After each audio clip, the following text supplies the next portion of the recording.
All right, let's get going. So, wins or successes? What good things have happened since we met last? I got my garden done. You got your garden done? Awesome. I did too. Awesome. I do not. I have tons of flower beds that still need to be weeded, so come on over. Although you're busy Saturday, I just saw, so. Good. Who else? What other wins or successes? What good things? Well, a bad thing could be a good thing. Okay, give it to us. Two closings. We have two closings coming up this next weekend, Awesome. and on two different properties. And one is it's just taken off by itself. It's just a little nudge here and there. The other has been a knockdown, drag out fight with the other agent. He is, I won't mention names, but this man's ego is completely out of control. I didn't know I was dealing with No, so it's been an experience for me because I am you. Yeah. And see, this is my baptism by fire. But I take the negative and I turn it into a positive. It's a great learning experience. Yeah. I am hoping that not every agent we deal with is like this, and I know that Yeah. there are. But You know, this, unfortunately though, Yes. there are some, and I think that is a good point in terms of like, as you're dealing with people, it's a great learning experience of how not to be towards people. exactly. But yeah, unfortunately, there are some that do have an ego that they want to show you instead of saying, you know what, let's work together and let's put Exactly. this, you know, Exactly. try to have this come And together. that's the way it should be. Exactly right. Good. It could be Ken actually though, because he's hoping his deal fails. So it's I don't not, think you so. don't have to buy her for Ken. All right. Okay, good. Who else? What other wins or successes? What good things happening? Bob's out of town, so I took his clients out to Magnetville on Yeah. Saturday, showed him 12 houses. Wow. Awesome. I didn't get lost. Awesome. Good. That's a win, right? Yes, it's not hard to get lost out there, but Yeah. yeah, it was, and they put an offer in on a Rambler, Awesome. and hopefully the roofs, Did you get it accepted? I don't know yet. You're still waiting. Yeah. Okay. So we- They've written an offer. Good job. Congratulations. Good. Yeah. Who else? What good things? Going once? Twice? Okay. Well, awesome. So we've got our citywide partners here. So Paul, anything specific you want to share with them? No, again, I just appreciate the opportunity to be with you, and I'm Paul Jolly over at Citywide across the foyer, and we're here to help you in your efforts out there. Working with a number of individuals and being able to kind of reinforce what you're doing. Our biggest objective here is just trying to give your clients some latitude and some options to get them where they need to be. We had one came up that was out of this county. Actually, it's in a farm county, and we were able to put together some interesting things as far as the USDA loans. There's some really great programs out there, and like I said, we've got an office full of experts there, and certainly welcome any conversation you might have or any questions that you might be providing. So, good to be with you. Okay. Any mortgage questions for them while I'm here? Paul, do you know Raymond Marion at your Centerville office? Acquainted, yes, Okay. yes, Kudos to that man. good, well, very Great good, gentleman. He's bent over backwards to help us. very good, very good. I will pass that on to them and certainly to that office. It's good to hear. Again, we have some great competent people, and we're willing to just do whatever you need. We help cultivate your leads for you. So anyway, that's kind of what we do. Awesome. Thank you. Okay, thanks. Okay, any other specific questions? Anything else I can help you guys with before we get going on stuff today?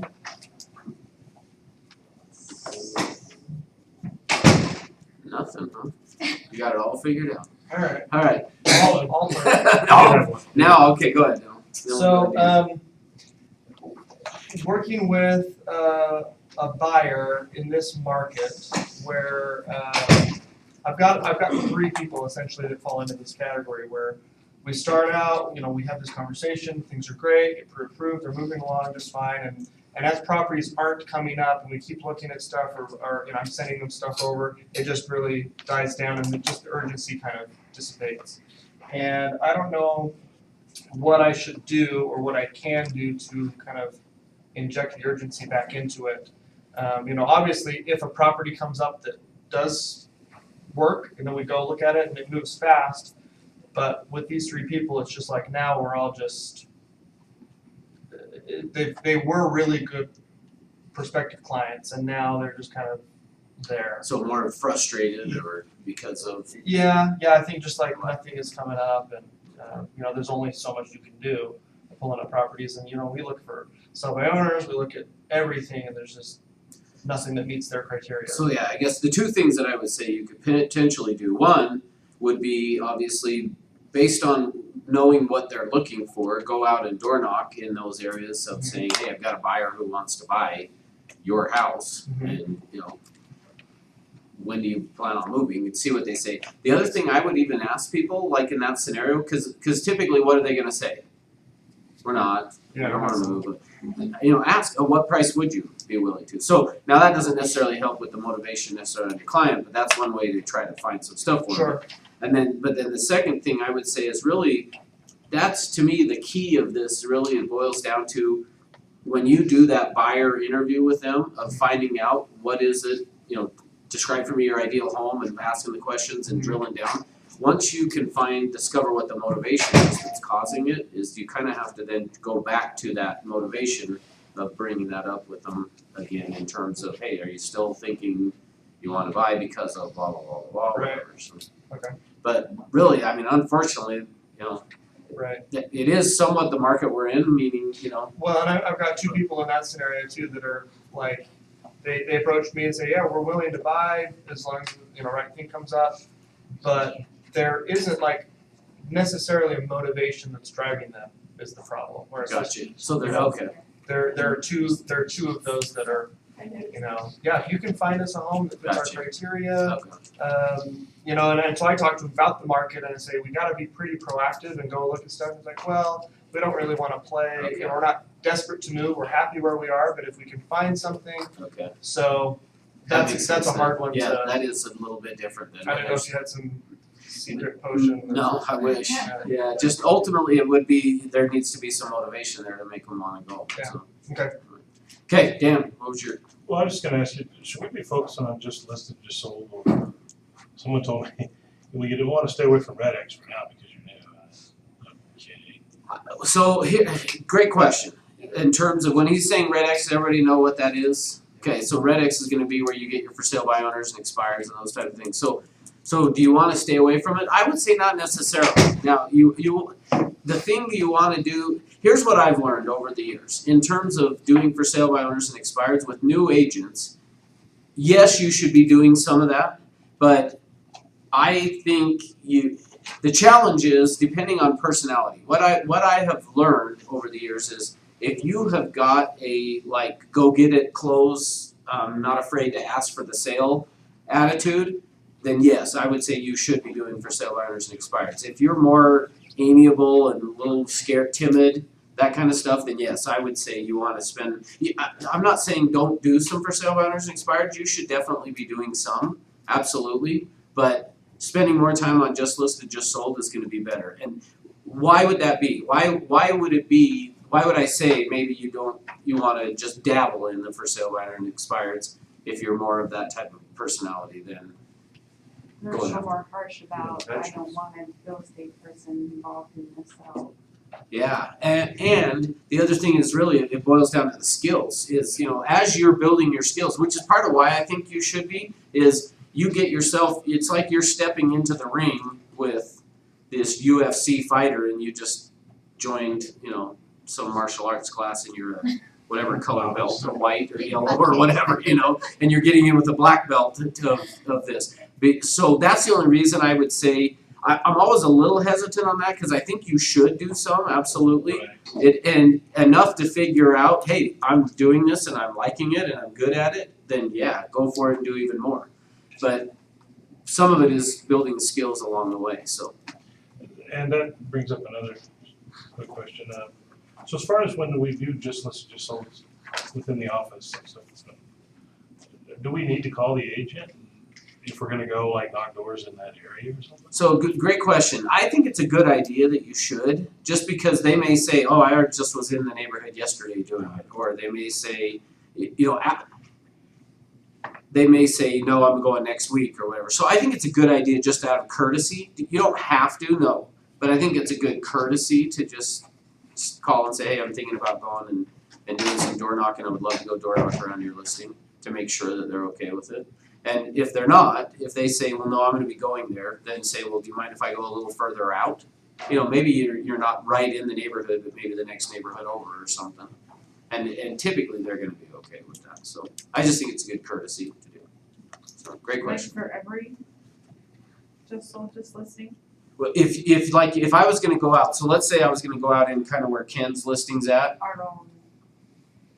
Like our own. Oh, yeah, yes, thank you, yes. The Century 21. If you were gonna talk about somebody else's listing, now on that, you gotta be a little careful because you don't wanna be saying we listed this home when it's somebody else's, but you could go out and say, hey, there's a home for sale over here on XYZ Street. I'm just out, if it was another company's, you could definitely go out and say, hey, I'm wondering who you know that wants to move into the area. It's a great house, I think it's a good price, blah, blah, blah. Then that I wouldn't call an out agent. Like, we just went around one that had just sold, it wasn't it, Century 21. Mhm. just with the information of, hey, Perfect. we just noticed that this Yep. house sold. Then in that scenario, I would. If it's a Century 21 agent, yes, I would call. Outside of that, I wouldn't. Cause nobody else is doing it, so. It's just a lot of times our agents do, so. Anyway, so yeah, great questions. So, good. Alright, any other questions before we jump into getting going here? Alright, so first thing I wanna do though, it's Tuesday, I know you guys are excited for this, is I wanna do the accountability contract real quick. So, what I want you to do, for those that haven't done this before, is get into groups of 2, no more than 3, so just in case we have an odd number. And what you're gonna do is put together a contract in terms of prospecting. What are you gonna do this week? I think it should be there. Oh, oops.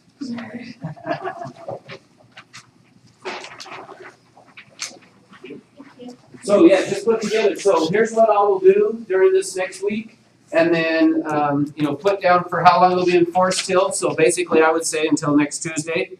And then if I don't do the above mentioned points strictly and exactly, I will blank, whatever it is, it's buy you lunch, take you to, give you $500, give you $10,000, whatever is gonna be for you enough what you want is whatever you will have to do if you don't follow through on your commitment up above there, your accountability, is it to be more painful than actually whatever the thing is. Does that make sense? Do you have the same thing with your accountability partner? No, you could have different things. So yours might be to get 5 appointments, his might be to get 20 appointments. Of the Or- negative thing? Oh, doesn't matter. Yeah, whatever's gonna be uncomfortable for you. Make it uncomfortable so that you'll do it. Go ahead. Ask. No, I was, don't come to work in naked or something. Yeah, maybe don't put that as your accountability. But maybe Dress up like a wife. you'll come up here and do a karaoke or something before class next time. Well, that would be entertaining. I know, right? Maybe we should do that. So just take, a couple minutes and do that, and then you'll sign it and give it to them. They'll sign it and they hold on to it so that they can hold you accountable to it next week. Till next Tuesday? Yep.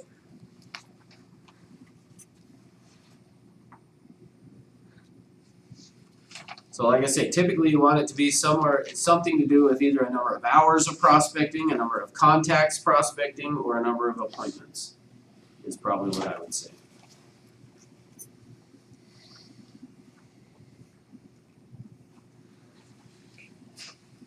What's the date today? Today is the 19th.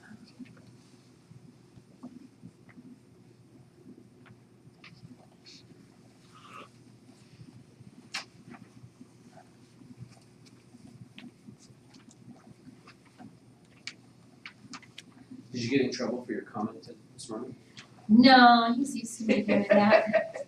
It was funny. He gets embarrassed. I was thinking, we need to get him to come sit up front with. I know, I tried getting him to, but he's a backseater I and know. front seater. I know, that we gotta tell him, the point of being here is to change, so. I got him here, you know what I mean? Because That's true. before, he didn't like the chatting and everything, it's That's too true. loud. Yeah. And so I got him here, That's true, that's a good point. and he was gonna sleep in a little bit during this morning, I go, oh, okay, I'm going back to bed too. And then he goes, oh, okay, I'll get up. I'll get it. That's good.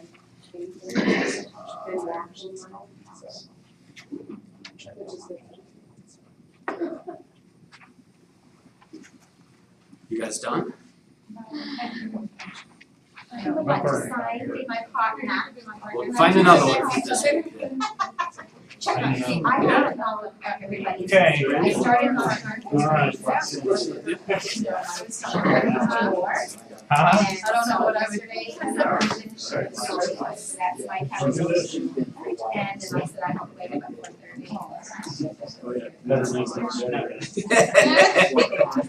I'm getting 2 appointments in the next week. I will probably have 2 hours today. Awesome, that's good, okay.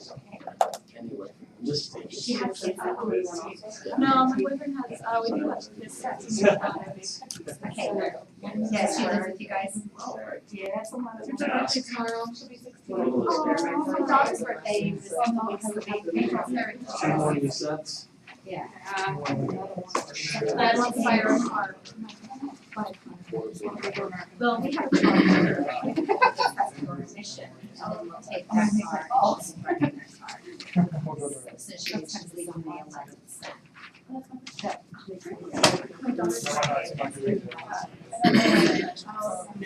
You don't know your punishment? Yeah, she'll be coming home from college at the end of this month. We're also 4 hours. Yeah. You get harder and harder. Yeah. No. So you guys can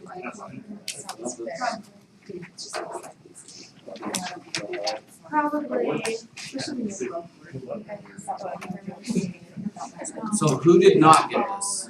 Well, I just counted, there's 17 people here. Oh. You can always count on people. Through us. So you can pick one Volunteer. appointment. Raise your hand when I say it.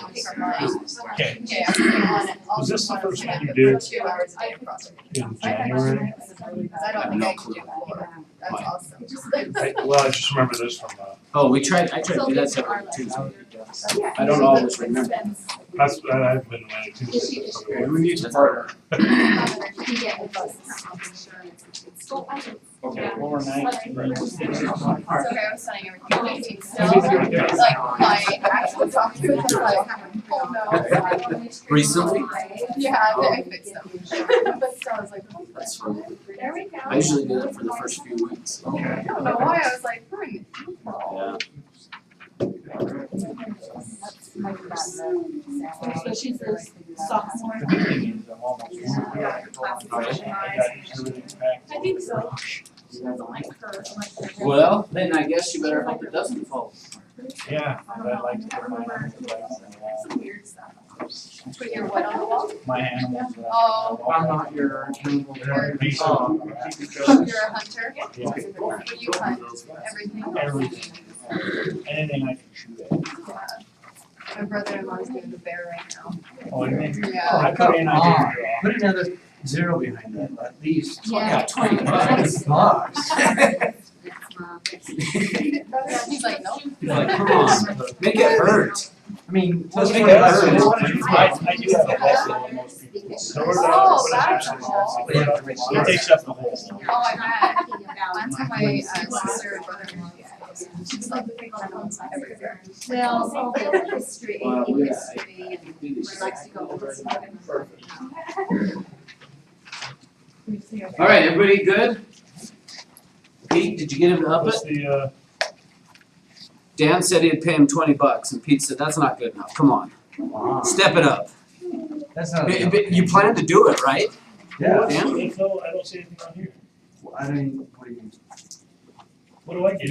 What do I No, get? it's not. Say nothing, Get you don't get anything, you're gonna do it, Yes, I right? need that I'm gonna do something. Oh, I see. Okay, let me work on this then. See, you should be able to write down, I'll give you $100,000 because you're gonna do it, right? So it doesn't really, shouldn't matter, right?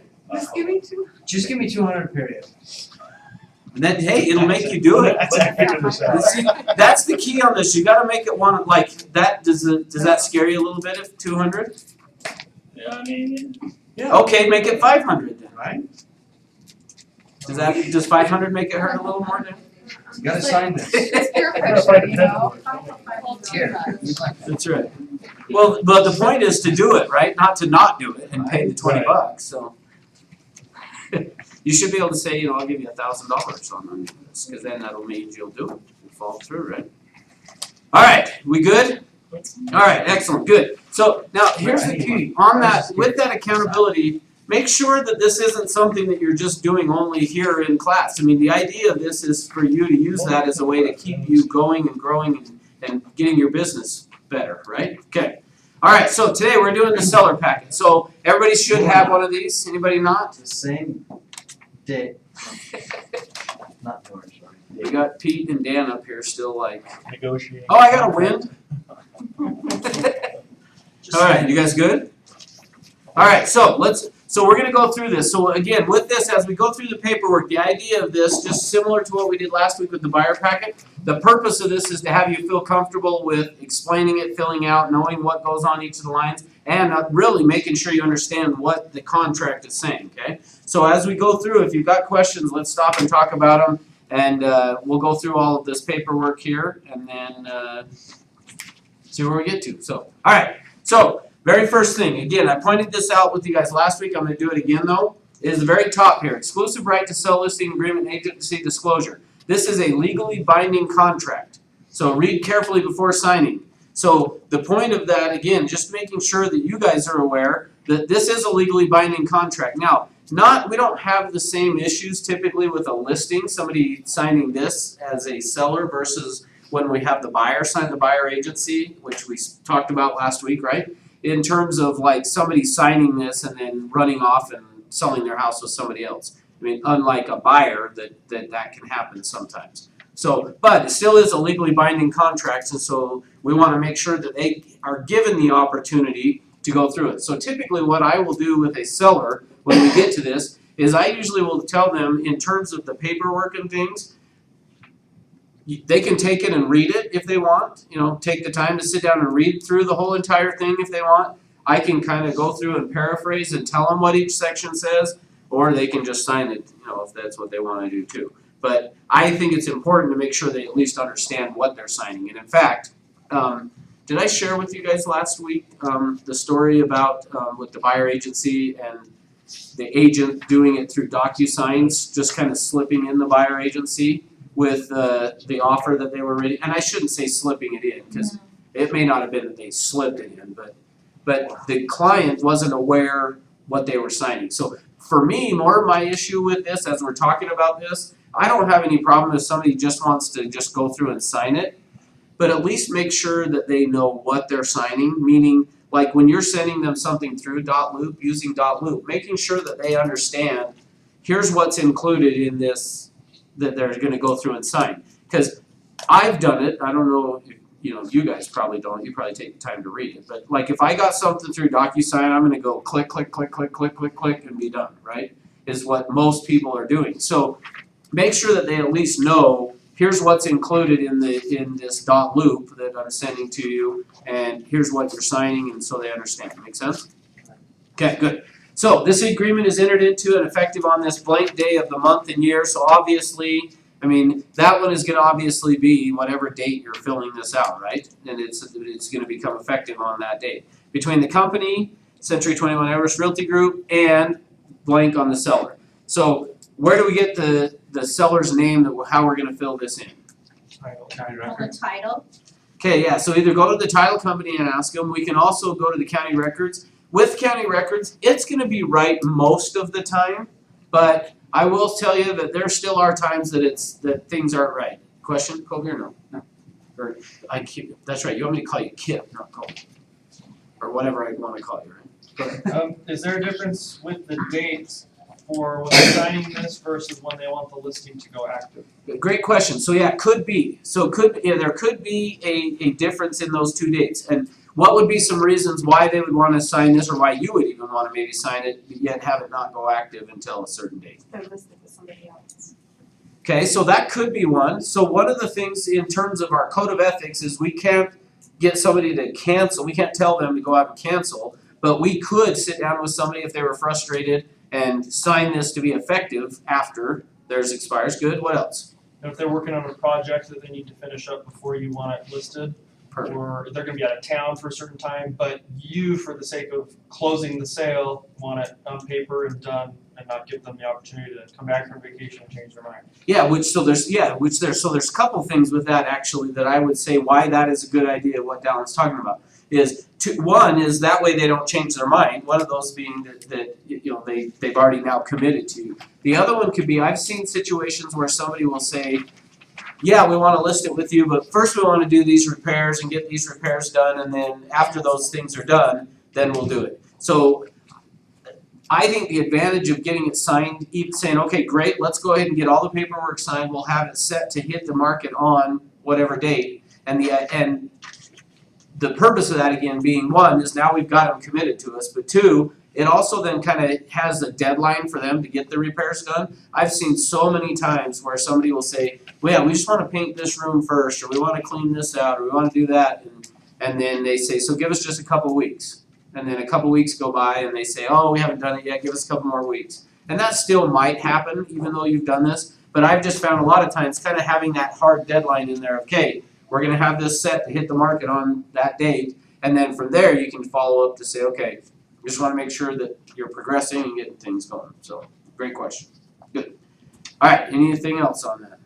Okay, keep going here. So on seller name. So just make sure that you've got the right one. So I had a situation where an agent had gone out and listed the property, didn't check. So what you want to do is check county records is fine if you do that and put it on here, but as soon as you get this filled out and signed, the other thing you want to do is go to the title company and you want to order a preliminary title report. So you want to tell them, hey, I need to get a preliminary title report ordered on a listing I just had taken. Then when you get that, check that to what you put as who the sellers were to make sure that it matches. So this particular one, what had happened is the agent went out, had the guy sign it, the guy signed the listing agreement, and then he ordered the preliminary title report, got it back. When he got it back, it had another name on there. So it had this guy's name plus some lady. So the agent comes to me and says, what do I do? I go find out who that is. So he goes and asks the guy. The guy says, oh, that's my mom. Well, so what do we also now need then? Mom's signature. Yeah, the mom needs to sign this as well. So I say, great, you need to get the mom's signature. Now, this goes back a number of years. In fact, it was probably 2005-ish, somewhere in that range.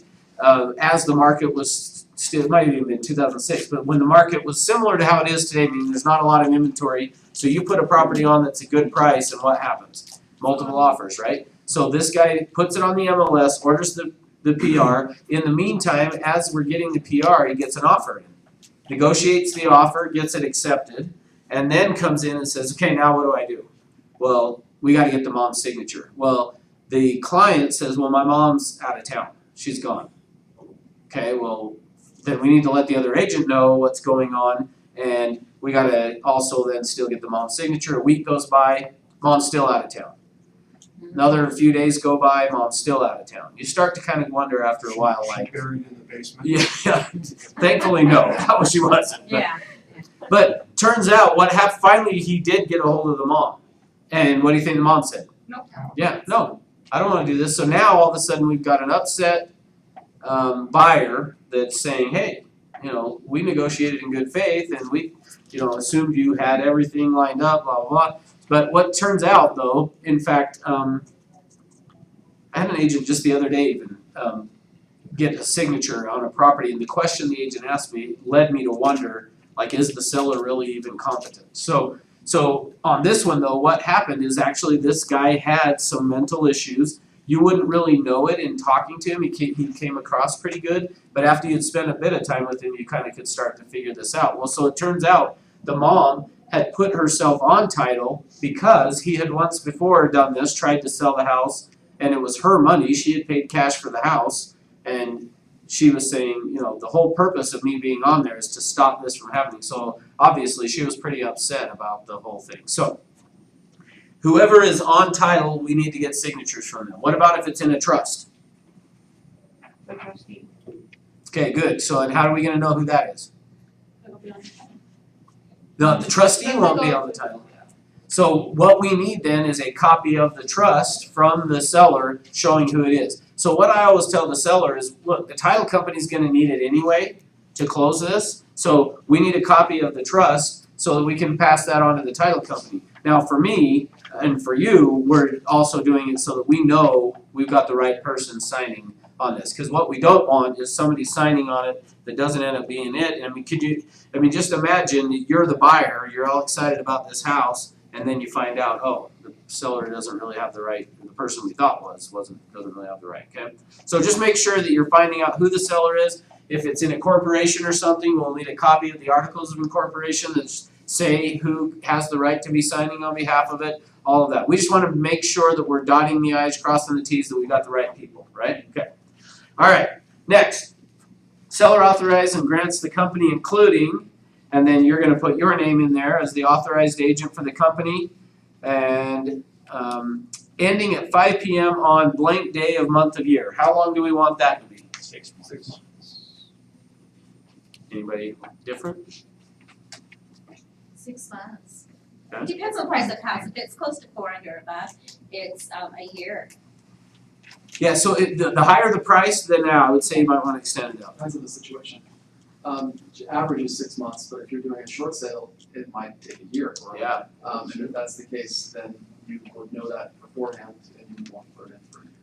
Yeah, perfect. Yeah, so a short sale, a home that's, upper end, $1 million or $2 million, might take a little bit longer, so we're gonna wanna have a longer time period on there, okay? All right, so the other thing, here's what I would say is even 6 months, if somebody, you again, kinda have to gauge this a little based on the market, but in the current market, if somebody said, hey, I only wanna list it with you, Brittany, for 4 months, call and talk to me, cause something like that, I probably would say 4 months, yeah, that would be okay, because as long as we know price, if we feel like the price is gonna be good, then I would probably say, yeah, go for it and do that. So anything that you're gonna do less than 6 months, check with one of the brokers either at your office, if you're not at this office, or one of the ones here, and just to verify and say, hey, what do you think about doing it for a little bit less than that? What we don't wanna do though is like sometimes, can you do a 30-day listing? Well, it might take us that long to get everything going and to find the buyer and then we do all this marketing for them and then we lose out on it. So anyway, we wanna keep it somewhere in that, 6 months range, okay? All right, properties, or this, by the seller described as, obviously is gonna be the address of the property that you're gonna put in there, right? For that blank line, okay, good. All right, so next, brokerage fee on this. Any questions on this? When is the brokerage fee earned and when is it collected? Are they the same, different? After you receive your check. Okay, good. So that's when we're gonna collect it after closing, right? So meaning after the property's closed, the title company's then gonna cut out checks and things. But when is it earned? You bring a willing, able buyer. Yeah, good. So yeah, once we've gotten a ready, willing, and able buyer is when we've now earned our commission, but we're not gonna actually get paid on it until it actually closes, okay? So, Where you take them in court. all right, yeah. So any questions on that? So on this one, this shows 7% of the acquisition and a $295 administration fee. Any questions, concerns on any of that? That was 6%. Okay, good, except for it's negotiable technically, right? In school you learned it's negotiable. So here's the thing, let me kind of tell you with me. So when I first started, similar to this, our contract said 7%. I was the same way. I was like, I just thought it was always 6. So I went out and was knocking on doors. On the very first street that I went and knocked on, I got an appointment for a guy to go out and list his house. I had not sat down and looked through this at all, had no clue. And I went and sat down with him and I was going through it and I'm like, and the brokerage fee here is 7%. And I was kinda like, I mean, it totally caught me off guard, cause I was expecting to be 6, and he didn't say anything, and I just kept going, and I ended up getting that. So, here's my point of bringing that up. I think sometimes we worry more about the commission, the percentage, than them. Now, that's not to say they don't worry about it, but meaning, there are a lot of times I think you could get a 7% commission when maybe we don't even try and ask for it. So what would be the advantages to doing a 7% commission?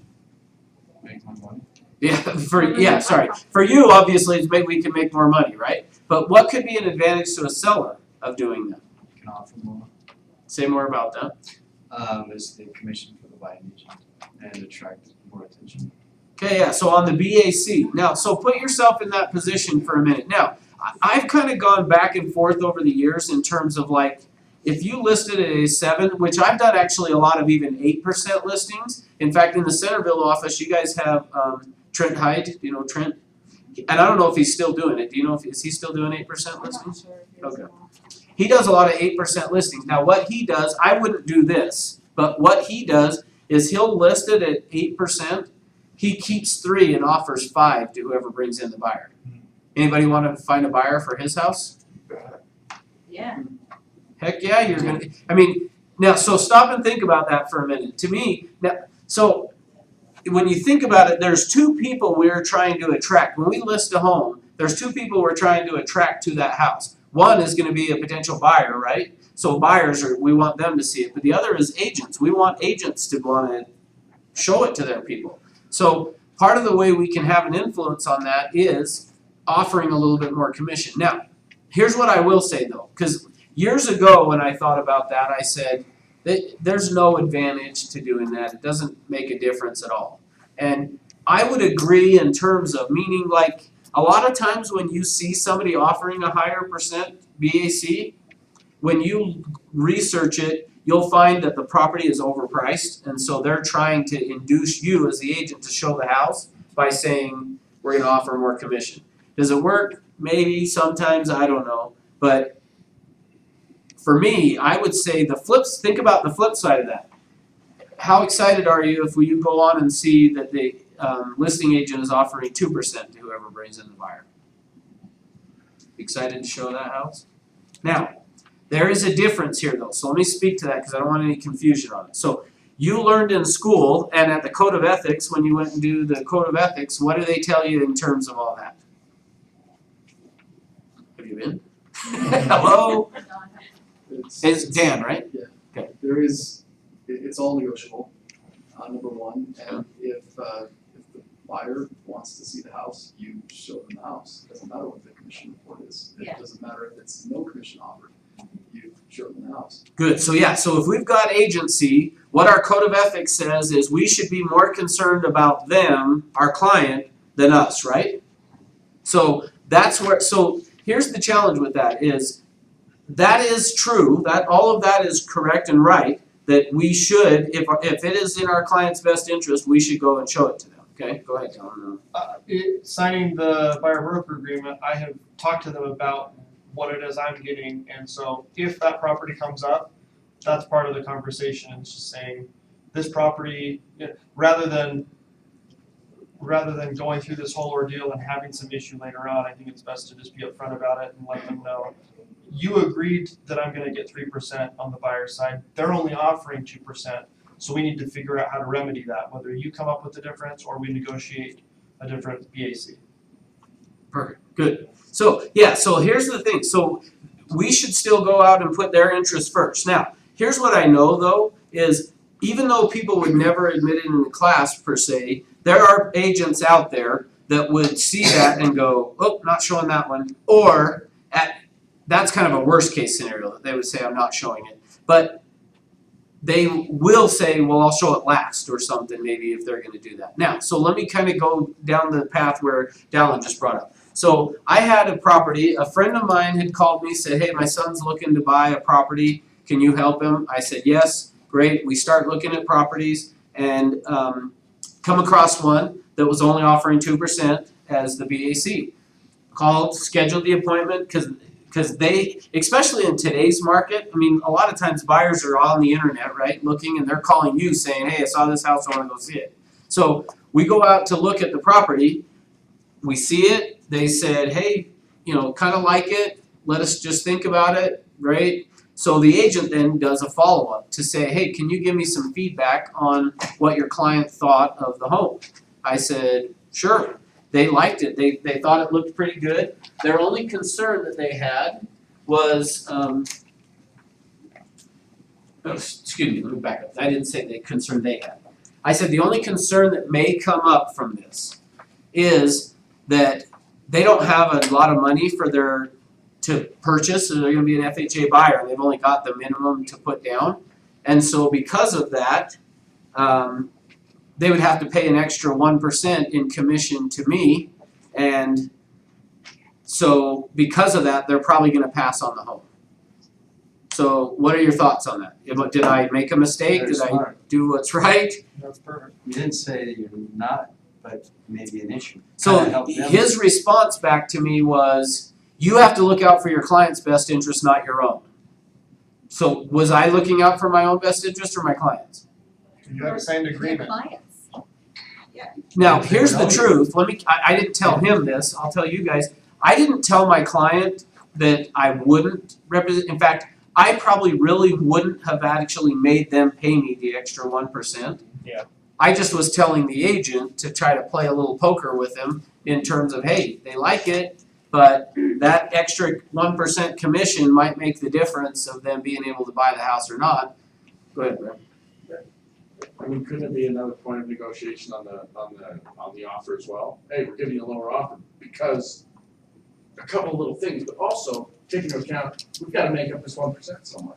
Yeah, so great question. In fact, I actually just learned in the last about 2 months something in that arena. So in our code of ethics, I should have brought it in here. In our code of ethics, one of the things, I think it's section 16, and I think it's like 1613 or 1616, something like that. Anyway, one of the things that it says in there is that, oh, you got one? You have one? Awesome. Yeah, I just actually did it with the board. Awesome, good. Let me borrow it. Because this will be good. I'll just read it to you. Yep, 1616. Here's what it says. Impressive. I know, isn't that good? Of course, you don't know. I mean, it Yeah, really true. might be 12, 13. That's true, but 1616. Realtors acting as subagents or buyer tenant representatives or brokers shall not use the terms of an offer to purchase / lease to attempt to modify the listing broker's offer of compensation to subagents or buyer tenant representatives or brokers, nor make the submission of an executed offer to purchase contingent on the listing broker's agreement to modify the compensation. So in there, what it's actually, if you, now pay really close attention to this and be careful doing it, but according to this, if you use an offer as a way to negotiate your commission, it's an ethics violation. So somebody could turn you in for that, okay? You gonna check and see if it really was 1616? I'm just teasing. So, but I was so I sit on the professional standards committee at the board, meaning if somebody files a complaint, it goes first to the grievance committee. The grievance committee decides, is it worth pursuing this? If it is, gets passed on to the professional standards and they come and show up for a hearing, which is really more of an arbitration but a lot of times we think of it like court, but it's really just arbitration. So, but they come in for that. So as part of this, every year they do some training with it. Well, some of the training we did this last year, the attorney that was teaching the class brought up and said that the buyer could actually on the offer do what Brad's saying, which is to say, ask for the seller to pay that 1% extra commission to you on behalf of the buyer. So it's a very fine line, I guess is what I'm saying, so we'd want to be really careful with it, because if you use it as an offer as a way to negotiate that, it could be an ethics violation. But if your client is saying, well, I'm not gonna have the money to do it, and so because of that, we would need, so to me, here's how I think the very best way to do that would be, is to write the offer and ask for, if you're gonna ask for closing costs, then what you would ask for is the closing cost, however much that is, plus 1% in this scenario, and word it as, seller to contribute up to X amount of dollars towards buyer's closing costs, loan costs, prepaids, and commissions to the buyer or something like that is how you would, I would say that's how we would. Dispersed as they see fit, Yes, not correct. for- Correct, yeah, you always wanna make sure, I love the language on the FHA addendum, to be, I can't remember the word he used, I don't Something think like it's dispersed, but Dispersed as they. allocated, to be allocate. allocated at the buyer's discretion. So I love that wording on it, to be allocated at the buyer's discretion, so yes, so to me, when you, here's kind of where I want you guys to take out of this, and which is I know a little bit of a rabbit trail from where we're really at here, but when you come across that on the MLS, don't be afraid to either send over a commission agreement. So that's the key, is if you're wanting to do it without talking to your client about it, you need to use the commission agreement and just send that over to the other agent. I would probably start there of saying, hey, my client's very interested, but I have an agreement, like Dallin said, where they're agreeing to pay me a 3% commission. You're only offering 2 or 2.5, which means they're gonna have to pay me another half or a 1%. So either I can send over a commission agreement, or my buyer will end up asking in the offer the seller to do that on, to pay that for them as part of the closing costs. That's how I think we would want to approach it. So don't just automatically go, okay, well, that's what we're gonna get. So anyway, so I went back to this agent, told that agent, hey, here was the scenario. He wrote back, said, you have to look out for your client's best interest. Well, did I? Yeah, I felt like I did because I showed the property. It's not like I called my client and said, let's not go look at it. I went and looked at it, and the truth was, if they would have said we want it, I would have tried to figure something out. But if we couldn't, I would have let them get the property. So I am still looking out for my client's best interest, but there was nothing wrong with trying to negotiate with him in terms of my commission on the site. Make sense? So back to this. So in terms of the 7%, I just do really feel like though, if you want to influence an agent a little bit, meaning let's say that a property is like iffy on if they're going to show it, offering 3.5%, they're more likely to say, yeah, let's show it. You really ought to take a look at this property or something. So could it make a difference? Yes, I think it can play into it, and especially I bring that up from the standpoint of when it's only 2 or 2.5, people are not real excited about it. So. In this market, I mean, an incentive to show a property is not necessarily. Yeah, that's true. Good point. So I'd keep 4 and offer 3. Yeah. Yeah, very good point. And I wonder if true that may be part of what Trent. When I talked to him a while ago, he had stopped doing it, and he said he was going to start again. I just don't know if he did. But that may be part of why he quit doing it. Is back in 2010, 11, 12, when then yeah, it could make a big difference of trying to do that. So anyway, in terms of that, it's negotiable, and it really just is a matter of you deciding. For me, I like the idea of taking the one that says 7 and negotiating down to 6, so that they can then feel like they won instead of 6 and having them try to negotiate you to 5. So I don't know if that helps, Chris. Yeah, I was just thinking, if you're having talking to other agents and stuff, and theirs was lower, like, what could you use to? So yeah, great question. So here's the thing. The key to this. Anytime you are going to be talking about the commission, make sure, we'll cover this more in other classes, but is you got to create value. There needs to be value. Meaning if we do this right, if we will create the value first before we ever talk commissions, you're going to have way less resistance to it if they see the value in it. So you're exactly right in terms of that. Now, like I said, I've done a lot of 8% listings where what I said is I want to offer 4% across the MLS, but I didn't say this out loud to them. I don't want to give away 4 and me keep 3. I'd rather do them 4 and me 4. Does that make sense? So I've done that before, but the key secret to it is you got to create the value there to show them why it's worth it. Help them understand. Does that make sense?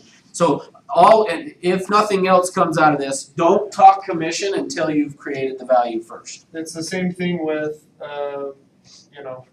converting a for sale by owner who just, there's the flat fee brokerages that will do it for $500. Why would I want to pay you 3% when I can just get it on the MLS? That's all we want. Yep. It's all about value. Yeah, because they think that's what the value is. Well, the cliche line, you get what you pay for. Mm-hmm. And so if you're gonna pay $500, that's what you're gonna get. It's a waste of $500. Mm-hmm. Yeah, that's just it. It's just helping them understand the value, because that's just it. If just putting the property on the MLS sold properties, there would be no expired listings, right? I mean, and even in today's market, how many expired listings do you think there were last month? 500. Yeah, and I don't know the exact number, but I'll bet it is somewhere between 300 and 500 just in Salt Lake County last month. So, I mean, you got to ask yourself that question, and that is a great question to even ask a seller: is why do you think that would happen? Why would there be, with everything you've heard about how great the market is, how could there be any? I mean, look at today on the market. There are about 2,400 homes for sale. And in fact, I've kind of been keeping a close eye on this recently because I want to see if this happens. But when I looked yesterday, there were 2,960, I don't remember the exact number, 2,900 and some properties under contract. And only available 2,400 and something. I want to see it hit like 3,000 under contract. That, to me, will just be kind of cool because it's just never happened. But even where 2,900, it's never happened right now. I mean, I have never in 20 years seen the number of under contracts be higher than the active properties. Which, as long as that's the case, what that tells us is the market's still humming. When those number of under contracts drop and the inventory starts to rise, we can know we're in for some changes. So anyway, I don't know what my point maybe that was now, but hopefully it made it. So all right, any other questions on the brokerage fee? All right then, next, protection period. So if within blank months after the termination or expiration of the agreement, then so what do we put on that line? 3. Sure. 50. Sure. Sounds good. There's not an exact answer. Here's how I think about this protection period. I would say somewhere in the 3 to 6 is probably a good number to put. For me, this protection period is just to keep honest people honest. Is really for me what it is. Is the idea is, let's say that our listing is about to expire in a week and a buyer comes along, it just is to keep the seller from saying, hey, if you wait one more week, I'll sell it to you for less money because we won't have to pay the commission. Does that make sense? So that's what, to me, this is just to keep honest people honest. What are the exceptions to that though? Meaning, if let's say my property expires today, Ken goes and lists it tomorrow, and he gets an offer from Dan who showed it last week while I had it listed. Who gets paid? Too bad, it's the one that's Active contract. the active contract. Okay. It doesn't protect you as the agent or the brokerage. It makes sure that the client still pays a commission to somebody. So whoever they're under contract with currently, that's who gets the commission. Okay, good. Yeah, so even though we've got this protection period saying that if we showed the property to them, that we're gonna get paid, the exception to that is if it gets relisted by another company. So if the seller lists with another company, then yeah, we're not gonna get paid, okay? So that's the only thing on that. Okay, good. All right, section 4, seller's warranties and disclosures. What is this one saying? They agreed to fill out a seller disclosure. Okay, good. So the first thing is they're agreeing that they're gonna fill out the seller disclosure and what?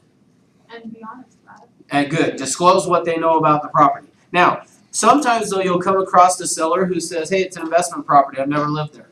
Doesn't matter. They still need to fill that out, okay? Now, there's still, years ago, we used to have actually a form that we used, and it still may be out there on the street somewhere that you see it, but that basically said, I've never occupied the property, therefore I'm not giving seller disclosures.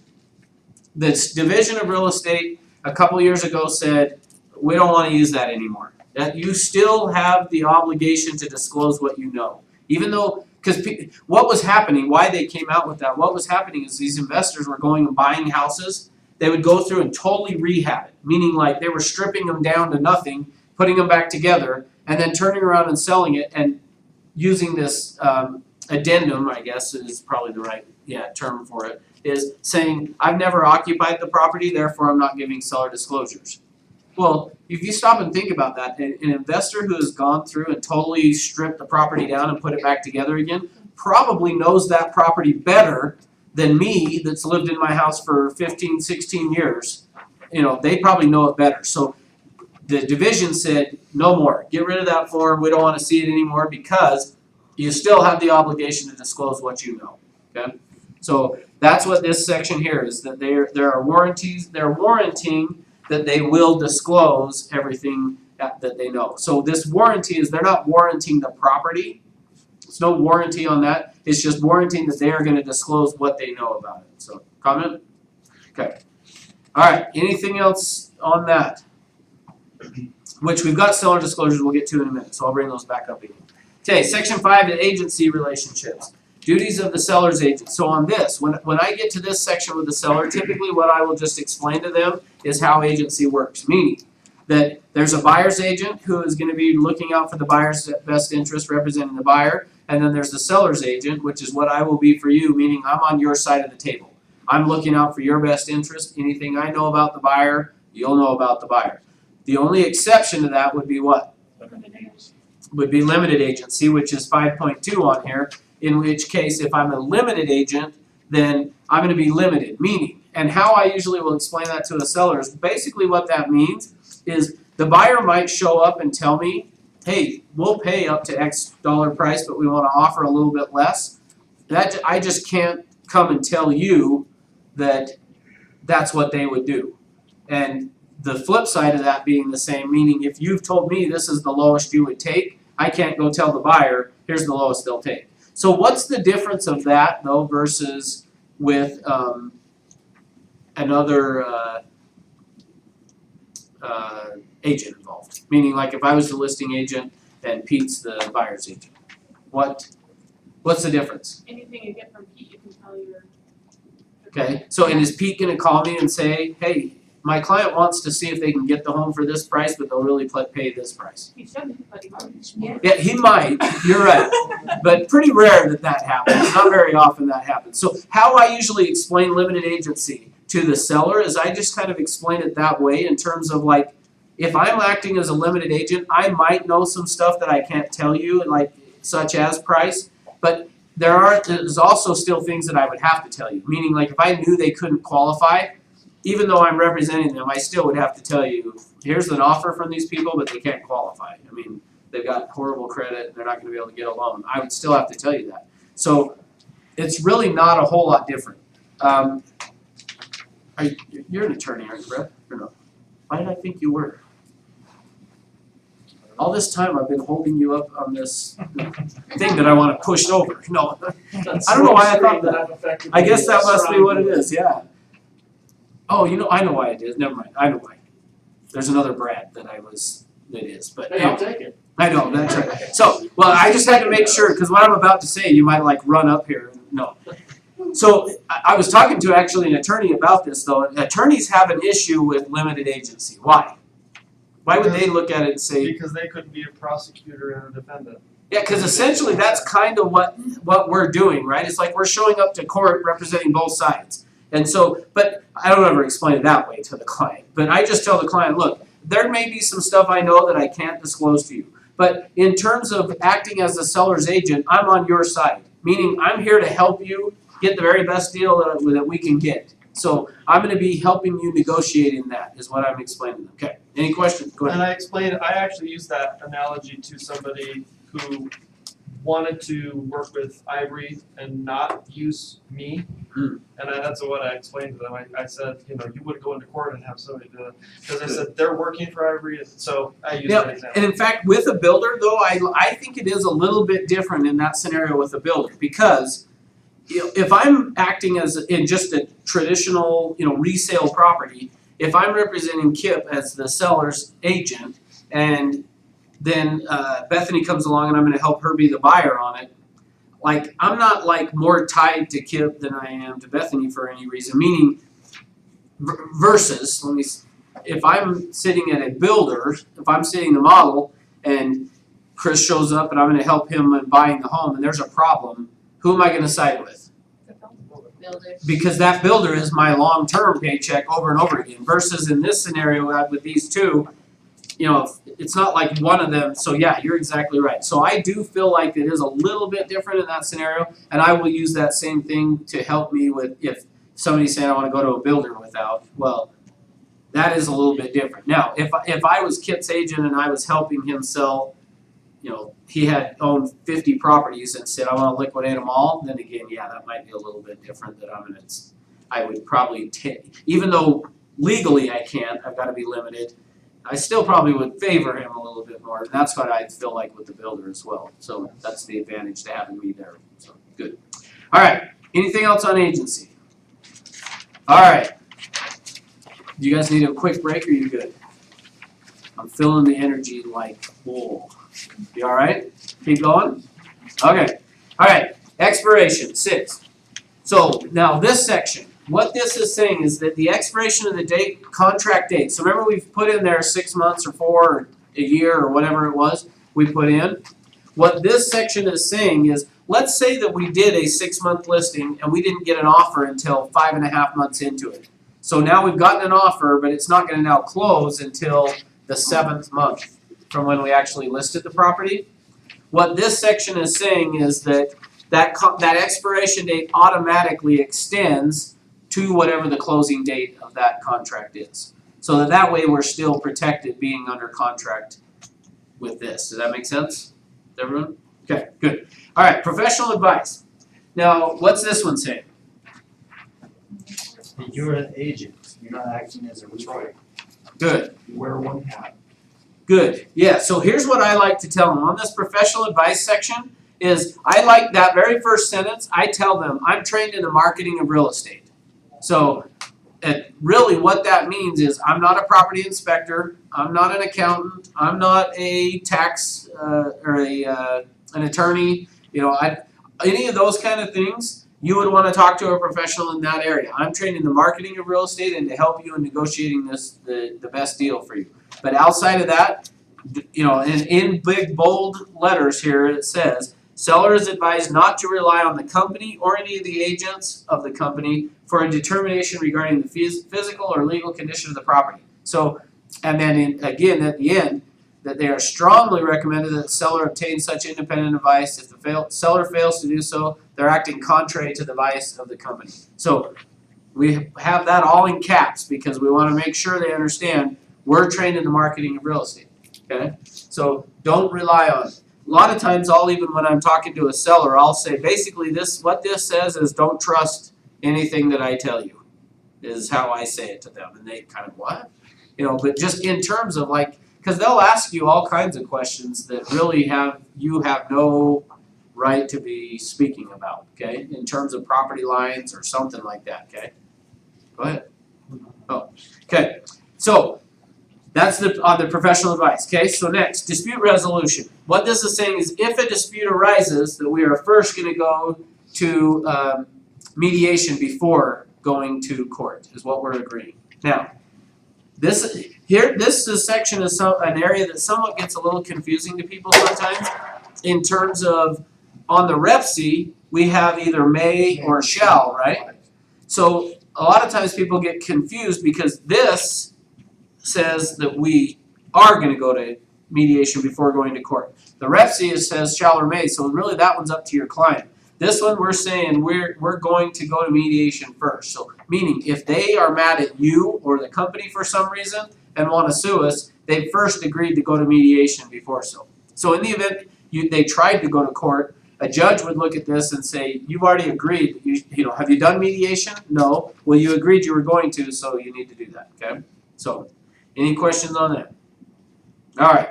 Next, attorneys, fees, and governing law. So, this then is saying in the event we do end up in court, though, the prevailing party is entitled to reasonable attorney's fees and things. So, basically, whoever goes to court, if you take us to court and we win, you get to pay our fees. If we lose, we'll pay yours, kind of thing, okay? All right, next, 10, advertising and seller authorizations. So on this one, in section 10 is where they're giving us permission to do a whole bunch of things. So let's go through and talk about those.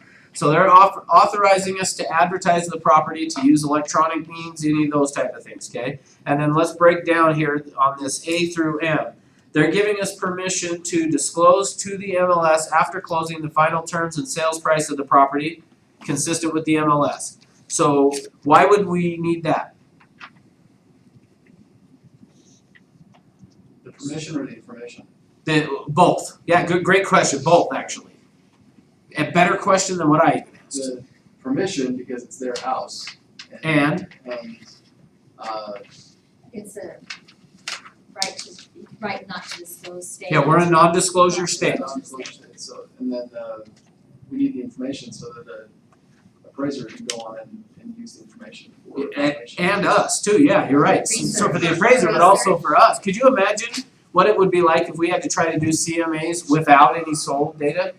That'd be a nightmare. So, yeah, so that's crucial that we do that. So what the MLS has done is said, look, if you're not gonna disclose that, so if you had a client say, look, I don't wanna disclose that, the MLS has a separate form that we need to have them sign saying that they are not gonna disclose. And we collectively really want people to disclose that because we need that information to do appraisals and sold properties and things, okay? So really, are there times when you might do it? Yes. What would be a time that somebody would say, I don't want to, and it's probably the right thing not to?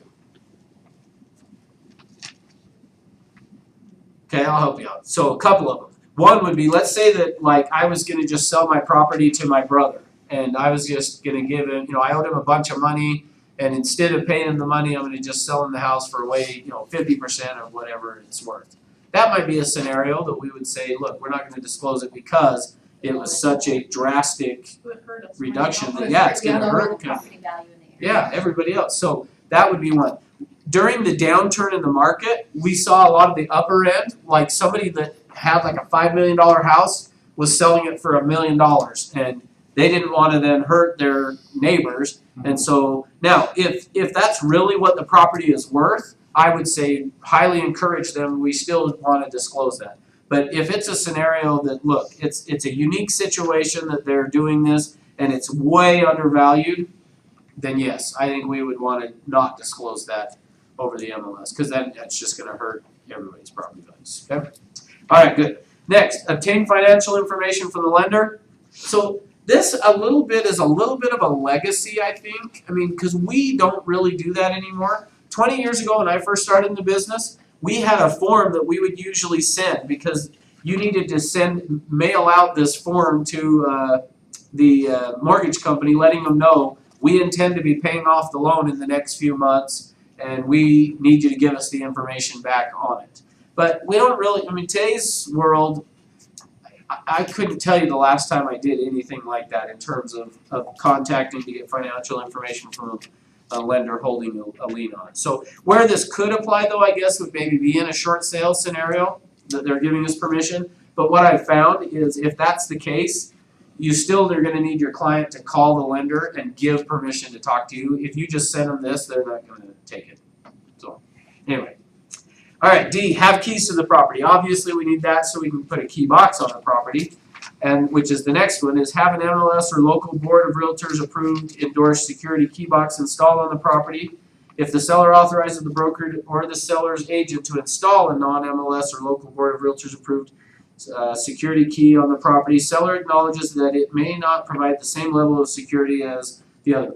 So again, where kind of this came from, and I don't know why, but just a number of years ago, all of a sudden agents didn't want to go buy the key boxes. And I kind of understand.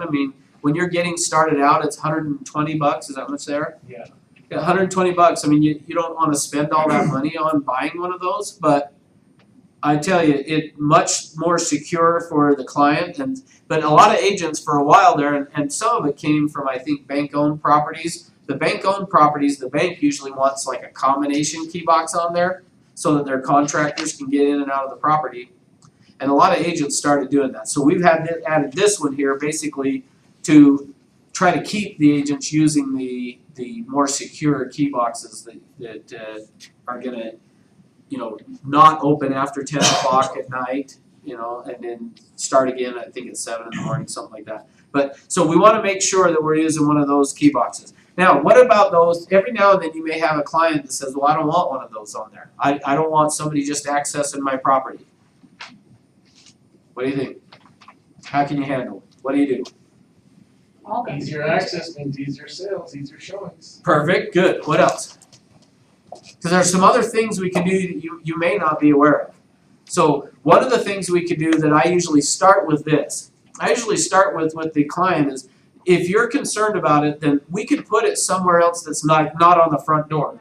Hide it, try to hide the key box. I mean, you still want it attached, but hide it somewhere on the property so that that an agent just showing up doesn't just see it. Now, probably will work most of the time, but I also know there are some agents that know that and will potentially just go walking around and looking for it. And a common place, although I haven't seen one there for a while, but a common place people would hide them like that was on the gas meter.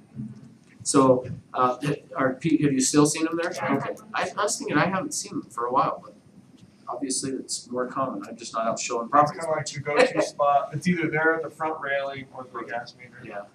Right. And the reporting aspects of it too, is like, hey, you don't want people in here, but if you have this on here, we can tell you exactly who was in here, how long they were in here, and was this the first time, second time, third time? Perfect. Exactly. Yeah, which actually brings up another good point. If Or the you alarm company call you. Yeah, so if you ever go though and you open a key box and the key is not in there, typically agents will close it back up. Don't do that. Best thing you can do if that happens, immediately call the agent and let them know, because of exactly what Brad's saying. So if you called me on my listing and said, hey, we just opened the key box and there's not a key in there, I can then say, all right, well, I can go back to whoever opened it last, read that to be able to say, hey, what happened to the key? It didn't get put back away. So, but if you close it back up and then don't say anything, the next agent that comes along, I would be calling you saying, hey, where's the key? What'd you do with it? Oh, well, it wasn't in there when I opened it. Well, okay. So, all right. The other thing too on this, the other thing you can do with the key boxes is you have the ability through the app that you have on your phone to set a call before showing code. You'll sometimes see it on the MLS as you'll just see it says CBS. That means call before showing. So you can actually set up, so that, again, this is more of a worst case scenario that I would do with a client, is if they didn't want a key box, as I would say, we can put this call before showing code on there so that if an agent does come and try to access the property, it's gonna ask them for that code. If they can't put the code in, they won't be able to access it. So again, I don't think you want that as a general, put it on every listing, I want this call before showing. But if you get on a property where you're having problems of people just showing up without calling first, might be a scenario of putting it on there. Or again, just if your client's saying, I don't want a key box, I would really, say we really need to have one on there because of, if we make it easier to show, it's more likely to sell. So, but in the event they still are hesitant, then I would say offer of this call before showing thing, okay? So there are agents that just go to houses that are for sale and just show it? Thankfully, not very often. In fact, we actually had recently one here at our company, and he's not here today, so that hadn't gone yet and done the code of ethics to get the key, and went out and was just knocking on doors, and if nobody was home, going and checking doors and windows and finding one that was open and then going in. So don't do that. It wasn't David, so you're okay. I know my husband is very meticulous and being perfect in all things. So anyway, yeah, that's not really a good idea. We had to have a chat. So anyway, Well, we had an appraisal recently that the home was vacant because they had moved out, but they, and I talked to the agent and said, hey, the family's gonna come back for a few days to wrap up a few things. So I let them know, because we were under contract, so said, okay, we won't come by. The appraiser, however, we had no idea the appraisal had been ordered, anything, and he just walked in one day, and it was a mess, and it was just it was an awful situation. It appraised. yeah. But that's a good point though. And why that would happen though is the appraiser would probably pull it up on the MLS, saw it said vacant. Exactly. Why do I need to call? Exactly. So yeah, again, in that scenario, probably what I would recommend like that if that happens again, is go throw the call before showing code on while the people are there. That way, he would get out there, the appraiser would have, and then called you saying, hey, I can't get your key box to open. It's asking me for the code. So. When you were just saying about getting the key app, Uh-huh. about the class, because I got the key app, I didn't take no class. You had to do a code of ethics, or they wouldn't have. I didn't either. Maybe it's different. Are you guys? No, you guys are part of the Weber. But are you part of the Weber North Davis? Northern. Or Northern Wasatch? I mean, yeah. Yeah, you don't have to take the class It's first. just the online thing. I had to take the code of ethics class that I just took down at the, in Sandy. I had to take that class before I got my super key. I didn't, I just paid mine at Northern Wasatch. And then they put it on your phone. Just paid my. Apparently in Northern Wasatch, you don't have to. That's right. You guys don't have to be ethical up north, I guess. Well, we were just sitting here saying. Well, I mean, you had to read through some papers and stuff like With, that, but I had to learn how to use it myself too. Okay, interesting. You know what, I can give you the email address so that maybe you can sign up, cause I'm doing for, there's an orientation. Well, but they're in a different board and they've already got the thing, so they just must not require it up there. I don't know. It's interesting. Down in Salt Lake, for the Salt Lake board, they require you to do the ethics first. And I think the reason is for exactly what I was just telling We you. had to sign paperwork saying you won't do this and you won't do that, but it was like five minutes. Yeah. There you go. Interesting. I wasn't aware. Learned something Well, new. we were thinking we hadn't done something right, so. No, I guess it's different up If you're there. worried about not passing the You guys are so ethical up there. Yeah, that's There you right. go. You guys are so ethical, but in Salt Lake, we're not so much. We make them. When do they do those classes? That one you can do online, so you can do it anytime. You can do a code of ethics online. Well, at least through the Salt Lake board, you We'd can. have to check, It costs you money though, if you don't Like- go to the. yeah, like $30 or something. Is that what it was? Yeah, I Yeah. don't think it's. But then there's an orientation class that's all day that you have to take. Yeah, there's also for the Salt Lake Yeah, we board. have to do that too, but it's only offered twice a year. Oh, really? Wow. yeah, the next time. It's like in May. May 18th. I'm gonna start telling people to join up there. I'm just teasing. The other, actually, you know, the other thing that's included for them, maybe I shouldn't tell you, everybody will wanna go join, is all of their CE classes are free, with the, I think there's a couple of exceptions to that, but, She just said No, they're all everything was free. As long as you. no, I don't think the 12-hour new agent class is though, is it? Yep, Oh. I've already taken it. Well, I guess It's free. so, it's all free up there. And me as well. Everybody go join up there, then, I guess. You have to put in a credit card, so if you don't show up. Of course, their it's fees are like $5,000 each year. No, I'm just kidding. They're not that much. No, they're about the same as what it is I here. was like, oh, I did that. So anyway, okay, good. So yeah, I guess you don't have to anymore. For Salt Lake board you do, but up there I guess you don't have to. So awesome. Okay.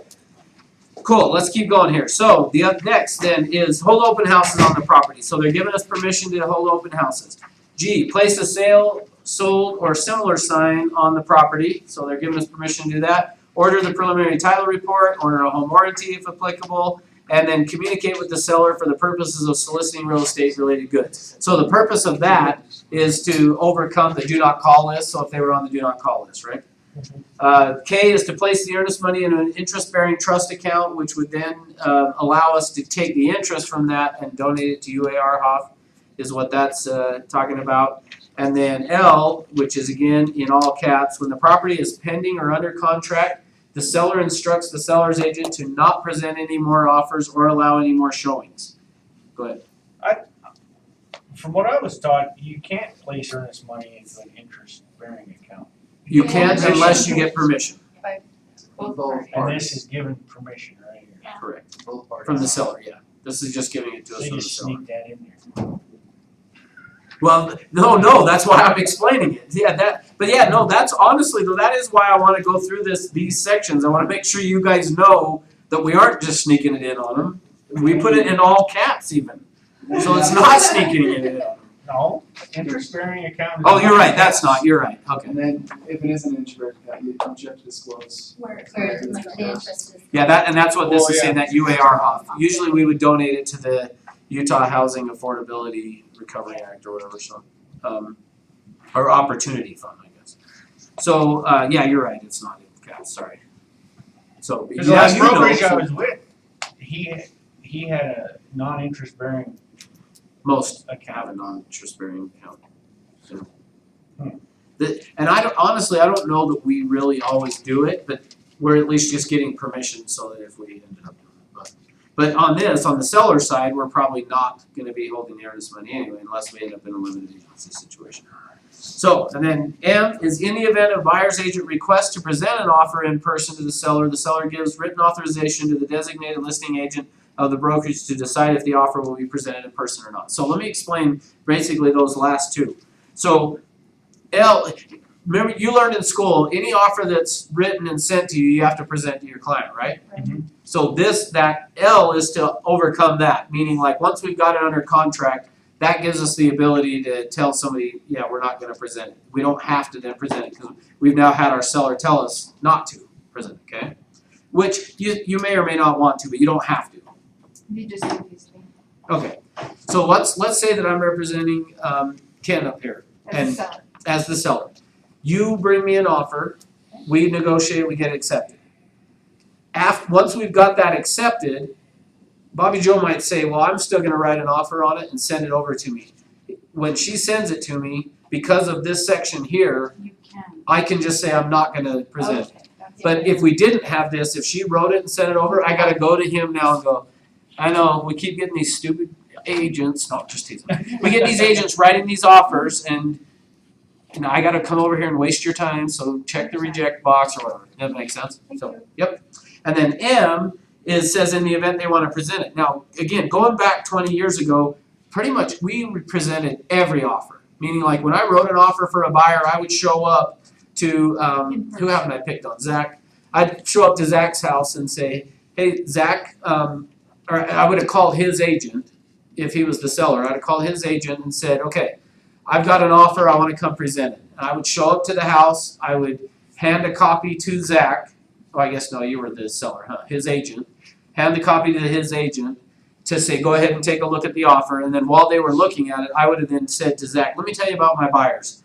You know, they just got married like a year ago, and I mean, you know, you'd paint this picture about how great of people they were so that he would fall in love with my people and, oh, I want them to get the house, kind of a thing.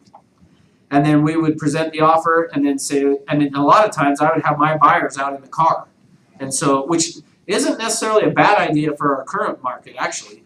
And then I would say, you know, they're out in the car and, you know, we've given you, you know, an hour to decide. We'll just be hanging out close by and, you know, if you have any questions or whatever, we'll be close by and, you know, we'd try to get it accepted, like, and put the deal together. Like, if they had something that their client, their agent could write a counter offer, come out and present it to me, and I would talk to my clients, say, okay, we'll let you know, and we would decide, and then we'd try to put together deals that way. So this section though is saying, giving us the permission to say, no, you can't come present it. Which again, like I said, it doesn't happen very often anymore in today's market, but not a bad idea in our current environment where you're in multiple offer situations of saying, hey, I'd like to come present my offer. I actually did have one recently that I had heard about that the agent, I don't think they presented the offer, but they wrote, was it you, Dylan? Wrote the letter? Yeah, Dylan. With a picture of the family. Yeah, gave a picture and what happened? We were not the highest offer that they got of the multiple offers, but we got But the seller accepted it. So not a bad idea in this multiple offer situation of at least at a minimum sending a letter about how much they love the house and they're gonna take care of it and all, you know, all this stuff that people would care about. So anyway, just an idea. But this section in here is giving us the right if somebody did call you and say, I wanna present it, to say, no, just send it over, okay? All right. 11, personal property. Seller acknowledges and that we've discussed with the seller the idea of safeguarding their property. So when I get to this section, I always just tell them, look, if there's anything you're worried about, guns, drugs, legal or illegal, you know, prescription, whatever, that you're worried about somebody stealing, get rid of them now. You know, if you've got jewelry, guns, any of that stuff you're worried about somebody stealing, get them out of the property now. The other thing I always bring up there too is when I get to this section of the contract, I always just ask the seller, is there anything that's attached to the property that you're wanting to take? For instance, a ceiling fan. Some of the actually, and this is still a little bit debatable, you know, the flat screen TVs that are mounted to the wall, are they personal property or real property? Personal real property, because they're attached. So that's a little bit of the discussion on this though, because you know, some of them are not like bolted down, they're sitting on the wall mount is attached and the TV's sitting on top of the wall mount. I mean, anyway, go ahead. Brandon. We just closed the house, very scenario, they had a big, nice home theater system built in, speakers Yes, that's right. built into the walls, the, you know, projector was built into the ceiling, you know, the whole bit, and they alluded to the fact that they were taking, you know, the That's bass right, I remember you speaker. saying that, Yeah, yeah. you remember that? And- Yes. And ultimately we won because there was so much of it was built in, we just had to kind of separate with an addendum of personal property, real property, but most of it was real property. Yeah. Because of the nature of Of how it incorporation was. into the home. Good. It's anything that's shady as far as the gray area kind of a thing, all of that can be addressed in the contract. As long as you address it and it's all up front and in writing and they explain it, if they sign it, they've agreed to it. Yeah, and so, perfect, yeah, that's my point. When I get to this section is where I wanna deal with that with the seller of saying, if there's any of that stuff you're wanting to take, let's talk about it right now and what is it that you're wanting to? And if you saw, the flat screen TV or some of those things, ask, are you planning to leave that, or are you planning to take it? And find out, because then for sure, we can put in on the MLS or whatever that we're excluding it or any of those things to deal with it. So much easier to have that kind of stuff. I mean, how much better, you had the buyer, right, Brad? So how much better if the seller had asked that here and the seller's agent and the seller had said, oh no, we're planning on taking it, and then they had put that on the MLS, there would have been no question to deal with it. So the same thing when offers come in, you wanna be thinking about if you were wanting to exclude that and they've asked for it, making sure you keep on top of it, okay? So you wouldn't need to do an addendum to this, you just put on the MLS? So you could do an addendum to it here, but yeah, I just think once we get here in the next few minutes, hopefully to the MLS data input sheet, that is gonna be incorporated into this listing agreement as well. So if it was listed there as being excluded, that would count. So you could do an addendum still, you don't need to. Alright, where are we at here? Oh, you know what I skipped actually up in 10A? I forgot. The other thing you have to disclose on there is where we got the square footage from in 10A. That be disclosed to the MLS, the square footage. So we have to put on there, did we get it from county records, appraisal, building plans, or some other thing, okay? So wherever you got it from, make sure that's disclosed there, okay? Alright, then 12, attachment, which is right where you were asking. So on this, there either are or are not additional attachments. So if there is an addendum to the listing agreement that you can use if you needed to. What would we use an addendum for? Could be what Chris just brought up. What else? There's not enough room on the first page. Okay, potentially, yeah. So ultimately, yeah, that's the way an attorney would want to see it, instead of just crossing out the line on the front page to do an addendum to the agreement. So, good. Another one would be like a for sale by owner that says, well, yeah, I want to list, but I've got these two people that I'm waiting to see if they want to buy it. That'd be another great thing to say, we'll exclude them for the next 30 days. And do an addendum saying the contract excludes these people purchasing the home in the next 30 days. All right. 13, equal housing opportunity, basically just says we're gonna follow all the fair housing rules.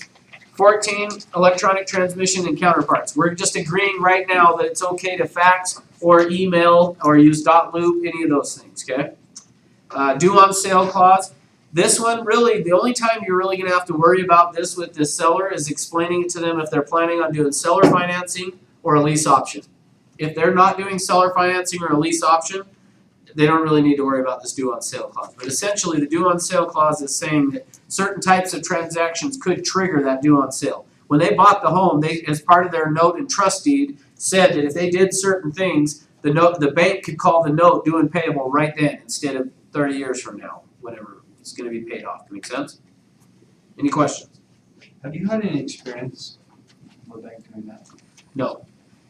Dave gave one example right during the crisis, but I've never heard of it. Yeah, I have never heard of, banks are not out, they want their money, they don't really want the property back, they're not out looking for foreclosures. And the only reason, you recall Dave said something. I don't remember him saying that, but Probably there was more attached to the story, right? oh, I'm sure. Yeah, there would have to have been, because yeah, banks aren't out looking for it, but it's still important that they understand if they were gonna do a lease option or seller financing, both buyer and seller do need to understand, it is possible. I mean, just because they haven't been, and I'm not aware of it, doesn't mean that next week they aren't gonna change their mind and start going after stuff like that, so. Alright, 16. This one is a fairly new section to the contract, but it's actually been around for a long, long time. So, in 2008, with the downturn in the market, what happened was the IRS made an amendment, go ahead. Oh, never mind, I'll make a comment after that. Okay, the IRS did an amendment to the Real Property Tax Act, I think. No, can't remember the name of the act. It's not FERPA though, this foreign investment. Anyway, I'll think of it later. But they made a change to that where basically what they said is because the IRS was concerned about getting paid, which that's funny, huh, that they would worry about collecting money. But because they were worried about that, they made this change where what they did is this Foreign Investment and Real Property Tax Act, they changed the law to say if the seller of a home is a foreign investor, the buyer, this isn't exactly how it's worded, I'm making it way simpler, but the buyer is essentially responsible to make sure that the seller pays a tax on any gain they have on the property.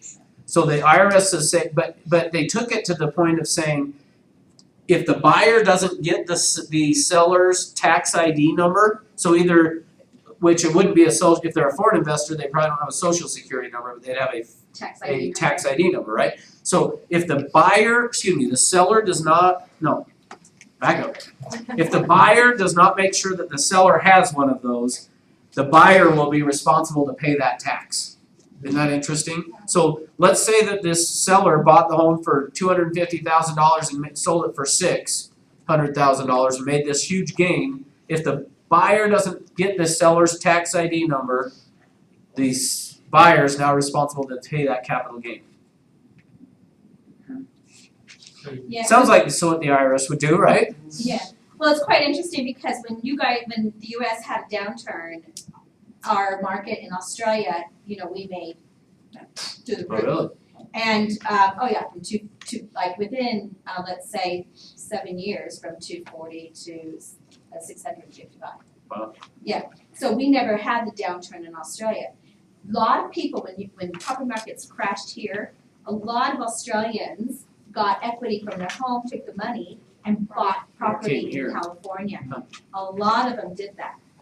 I've known like 6 people have done that. Interesting. Yeah.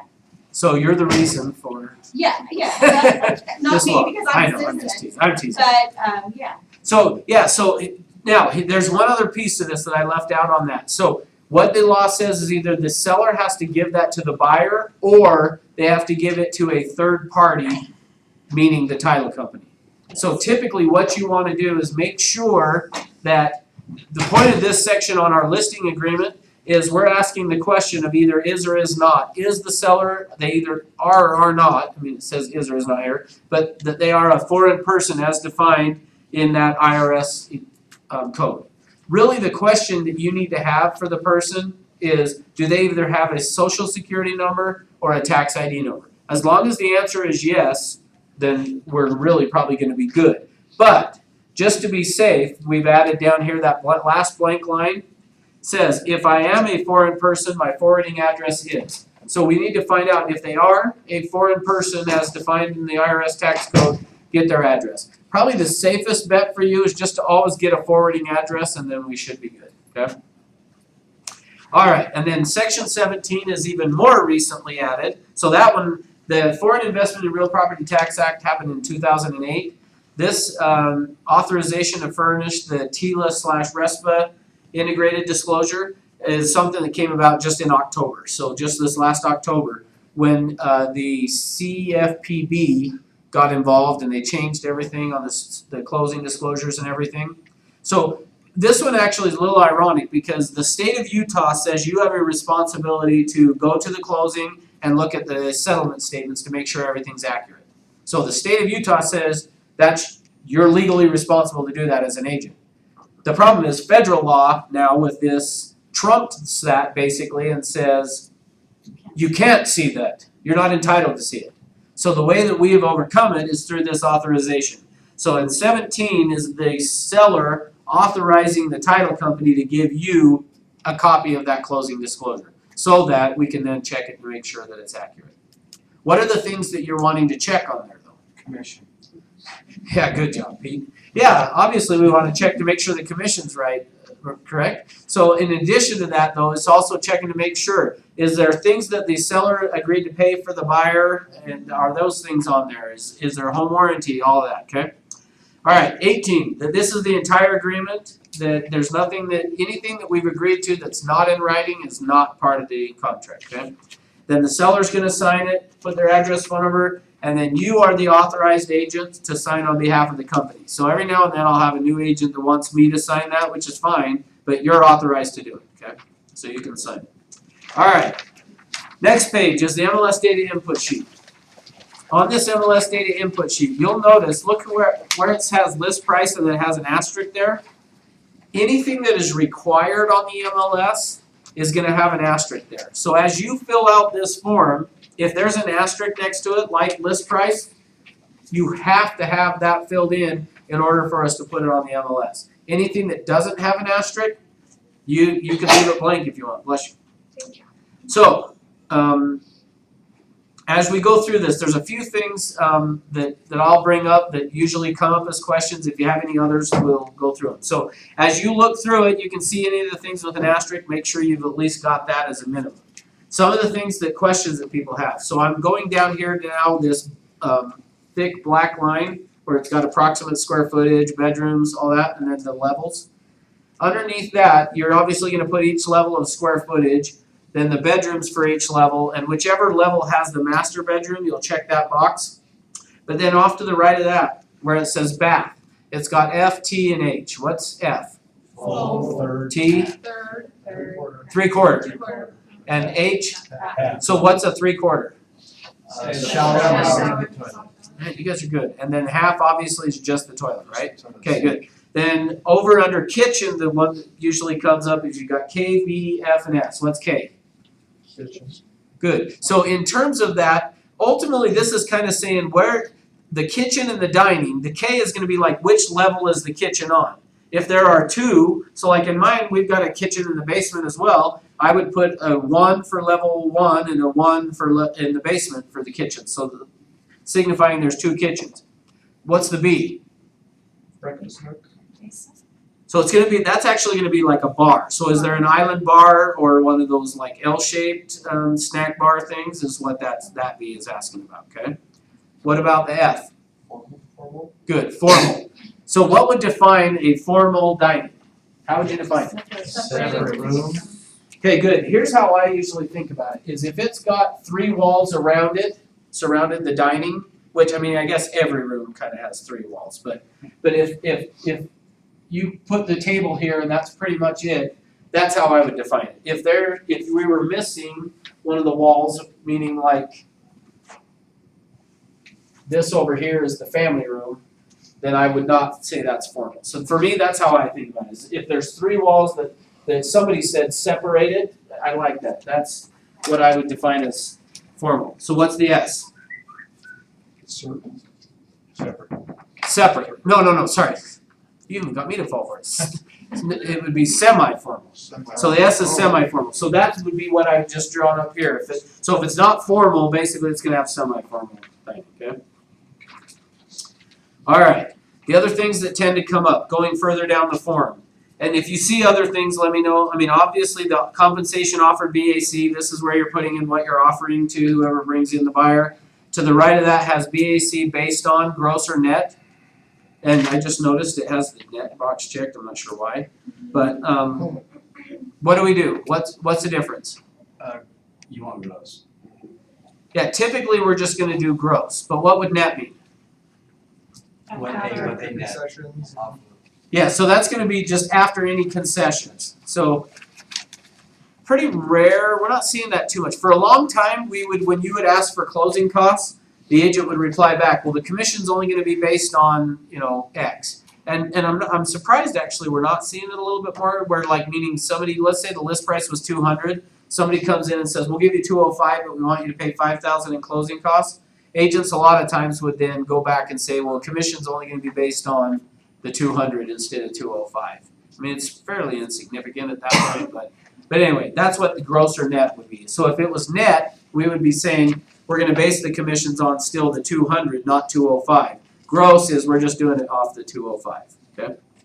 All right, let's see, what else comes up? Usually the other things, so bottom left-hand side of the form there, under dual/VAR rate, what's that? Where? So bottom left, sorry, I said right, I think, bottom left of the form. Dual/VAR rate, yes or no? So, and you'll notice there's an asterisk there, so you have to check the box. So yeah, so it's either dual or a variable rate. So if there is, what would be a dual or a variable rate? What would define that? 3 and 3 or 7.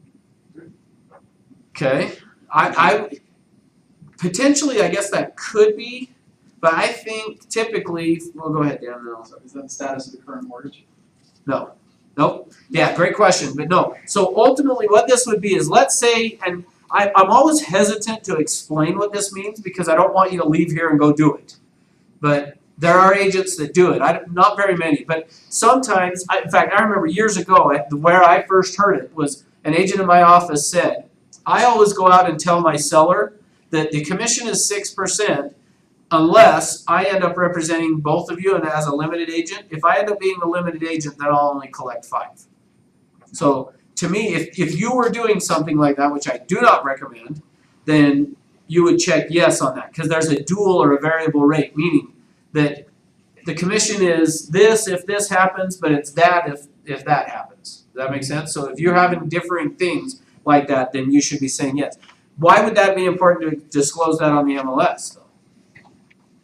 So the idea of that would be, let's say that Dallin writes an offer on my listing and I write an offer on my listing, and we both offer $200,000, but I've told the seller, if I ever end up as a limited agent, I'm only taking a 5% commission, but if you accept his offer, you're paying 6%. That's the whole point of this. Now, truth is, I don't know that I even have a story that I could tell you where like that made a difference, that I knew about it, but if you do have something like that that's a dual or a variable rate, you would want to check that. So it's just in terms of letting the other agent know, hey, the seller may end up having to pay a different commission based on your offer versus mine. Okay, go ahead, Pete. My experience, these are already filled out from previous sales or whatever, or listing. Not that. No, not that, but in general, all this. Could be, if you base it. Well, I'm Which- just telling you my experience, that hasn't been. Okay. So can you just tell the client, look this over, is everything correct initial? Yes, for sure you want to have them look it over. So what he's talking about, look at the top right where it says previous MLS number. You can actually have it do that. Be very careful on that though, because make sure you're checking it. I mean, because I've seen properties where there's like 5 different square footages on 5 different MLSs and which one's right. So don't just automatically trust what some other agent did. In fact, trust but verify. But where do you go to verify? Because County records, different, appraisal. that's not always accurate as well. As a lender, it's not. Right, but So that's, like, which do you use to go to? pay an appraiser to go out and measure it. Get your tape I don't measure know out. that, and I'm sure the client doesn't, so really where? Well, but that's the answer. I mean, if it's, Then if there's, fine, then it's okay, just leave it. And say if that's accurate, sign it.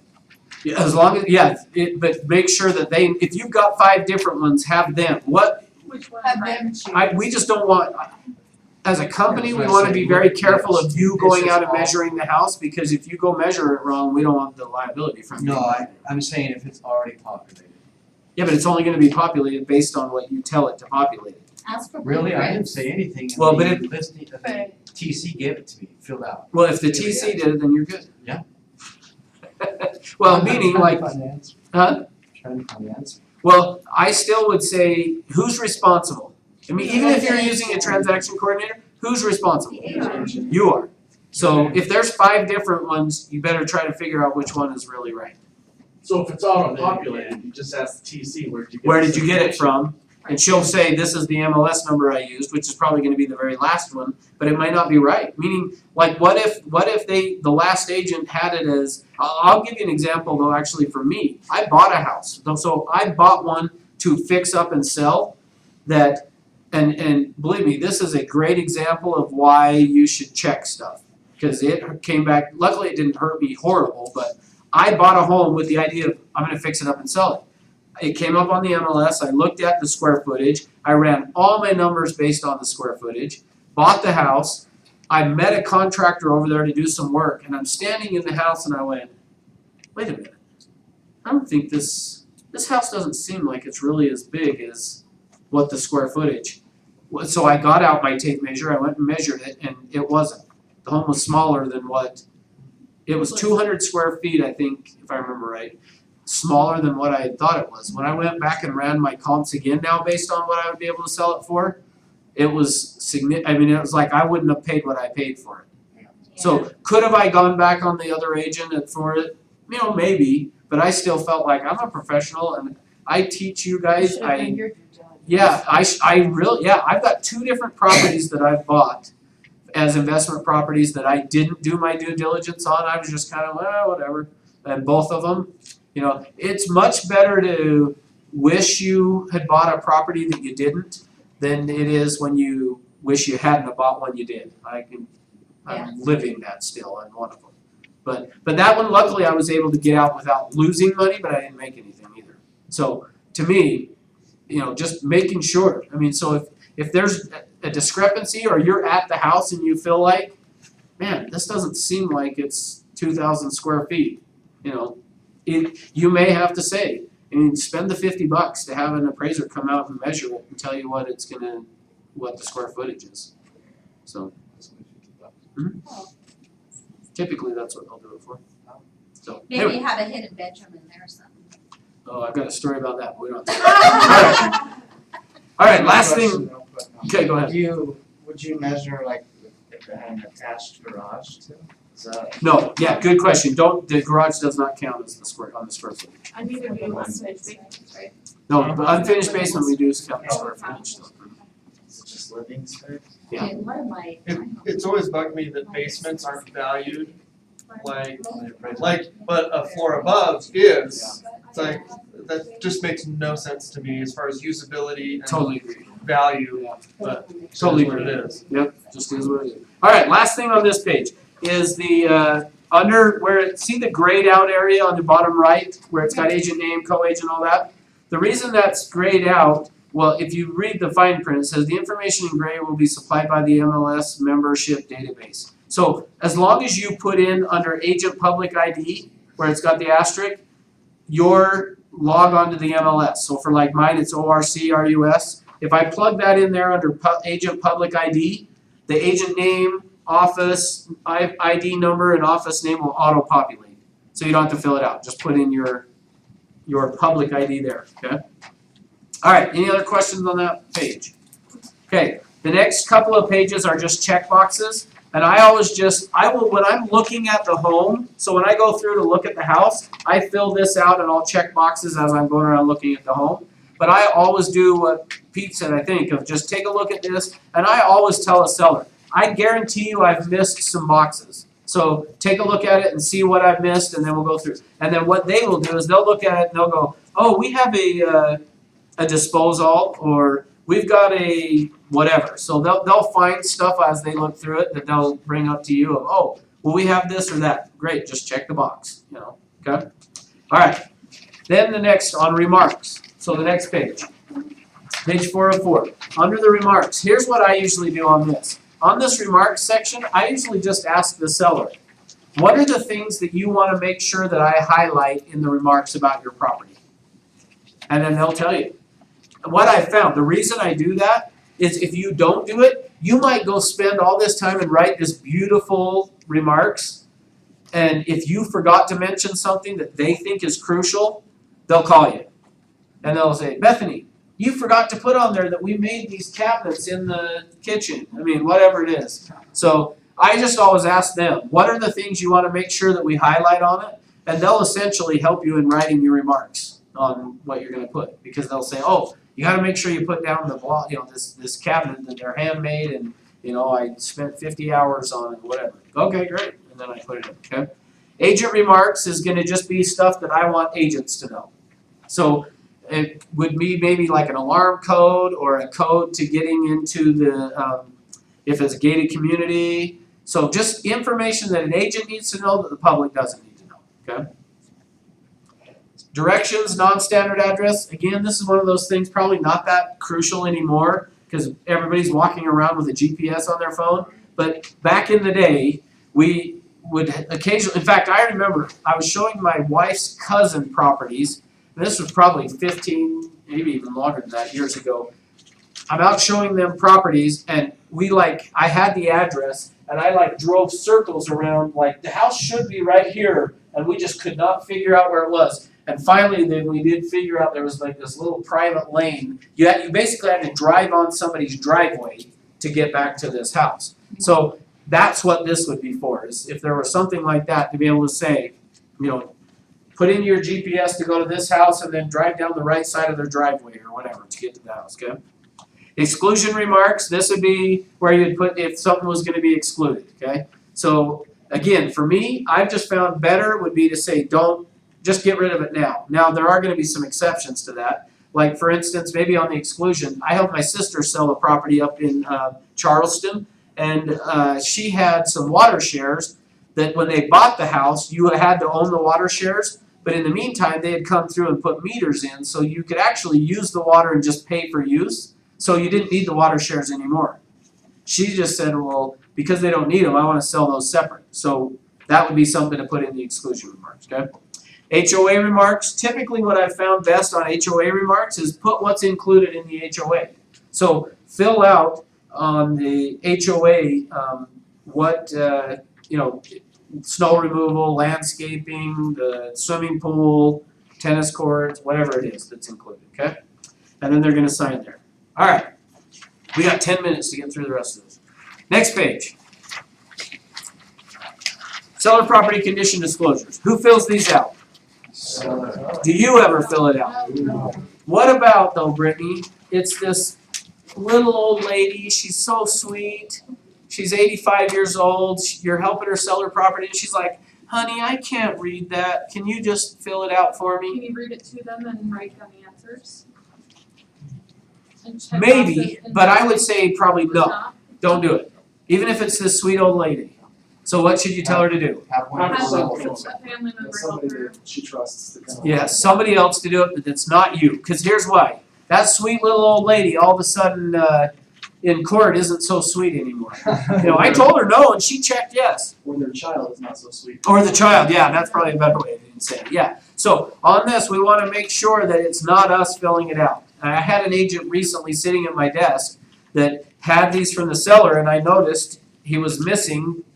They'd filled out everything except for on this very first page, and I said, why did they not fill this out? Well, they weren't sure what to do. And so I just said, well, let me explain it to you. How long has the seller owned the property? I mean, I'm like, how do they not know what to do? But whatever. So, does the seller currently occupy the property? Yes or no? If no, when did, it's not horribly difficult. But my point is, when I said that, he pulled out his pen like ready to start writing it in. I'm like, oh, no. Well, no, they told me. I don't care. Don't do it, okay? Because here's why. Here's what I tell the seller. When we get to the seller disclosures, these are probably the most important forms your seller is going to fill out in this whole contract. Everything that they do, these are what going to be, if they end up in court, these are going to be what saves them or hangs them. That's how important these are, okay? In my 20 years, I've had one deal go to small claims court. It was just small claims court. But in that deal, this seller disclosures set my client free, okay? So that's how, what happened was the buyer had moved in. A year later, my seller had moved to Indiana. A year later, the buyer's agent calls me and says, we want to get some money from your client. And I said, for what? And they said, because, no, I take it back. She hadn't called me first. My client called me from Indiana first. Said, I just got a summons that I got to show up to small claims court in Utah. And I'm like, for what? And she said, the clients are suing us for $1,100 for saying that we didn't tell them there had been water backed up in the basement, the flood, some flooding, I guess. And then 2, that some tree roots had grown into the sewer, and they're saying we didn't disclose that to them. I'm like, okay. So I said, okay, well, what are you gonna do? She said, I'm gonna get a plane ticket and be there, because it was like short flight, meaning like she had short time. It was gonna cost her basically, and it wasn't exact, but it was really close to exactly what they were asking for. And I said to my client, rather than fly out here and do that, just give them the money. And she said, no, I'm not doing it. I just out of principle, I'm not doing it. Okay, so she pays that money, flies out here. We go to court, and I had just pulled out the seller disclosures and just told her, look, I'll come and be there, but I don't know if they'll let me talk, because typically in that scenario, you aren't part of this contract, so they won't necessarily let you. So, we pulled it out, we went to where it had said that there had been water in the basement. What the buyer said though to the judge was, they didn't disclose to us, and there were boxes and stuff in the basement, and when they moved out, you could see where there had been some water in there. And then they said, and then the other thing is the sewer backed up because some tree roots have grown into the sewer, and we had no idea. So the seller, of course, said, well, how am I gonna know that tree branches or roots are growing? So the judge, though, my seller handed him this to show, look, right here is where we disclosed that there had been water in the basement, and it had the buyer's initials on it. So if you, again, crucial that you get them back with buyer's signature, or initials and signatures.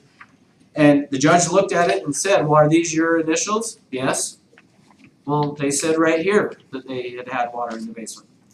So, and then he said, luckily for this judge, particular one said, the neighborhood I live in, we have tree roots grow into people's sewers. Like every year one of my neighbors has that problem. It's just part of owning a house. Deal with it. So, Good on him. anyway.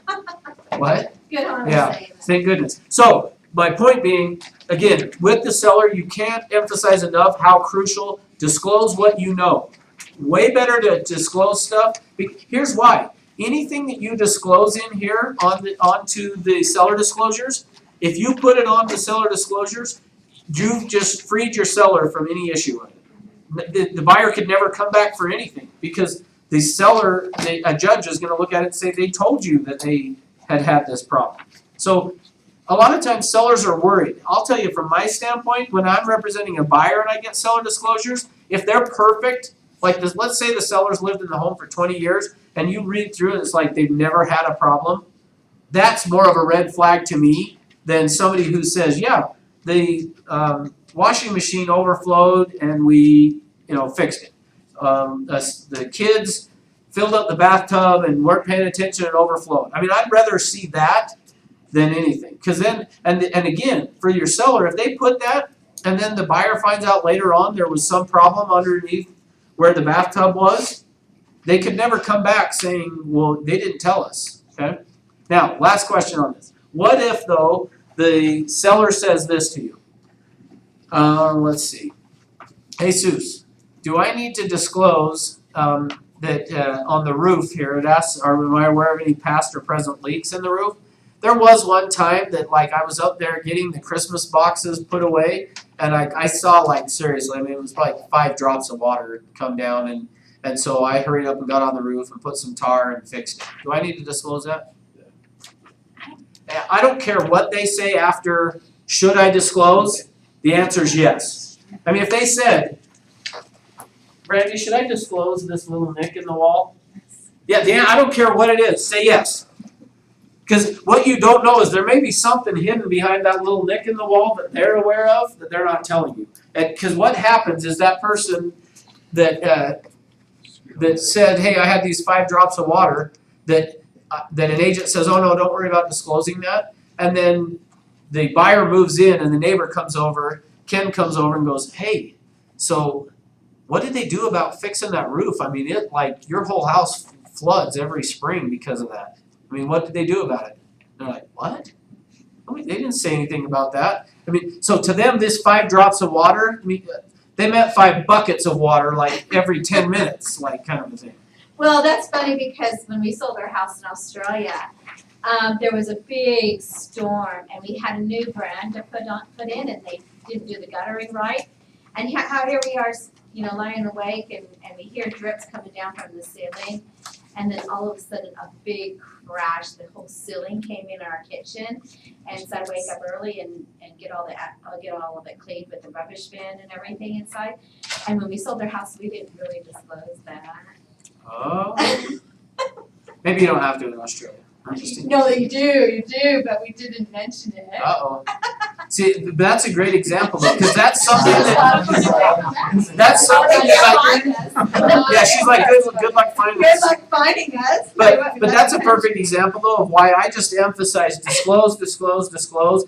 A friend of mine who is an attorney, and he's an actual real estate attorney, was selling his own house, and he told me, he said as soon as the buyers said they were not doing an inspection, he said, I redid my seller disclosures before giving them to them. He said, I noted every little tiny crack, anything. I mean, really, that's kind of the better way to do it, is like, I'm gonna note that little nick in the wall and the this and that, because they could never come back to you for anything, It's because, the rental car theory. yeah, Yeah. You disclose it, they can't say anything about it. yeah, perfect, good example, I like that. Okay, Oh, yes. did you have a question? I thought I saw it. Okay, so let's go to page 7 of the seller disclosures. So on that, I think we beat that one pretty good. But on page 7 of 7, the seller's then gonna sign it, and then underneath that is the acknowledgement of receipt by the buyer. So sometimes the buyers are like hesitant of, well, I don't wanna sign that because then that means I agreed to it. They're not agreeing, it's not like they're saying, yes, it's okay. It's just that they got a copy. So we want them to initial each page and sign that they got a copy.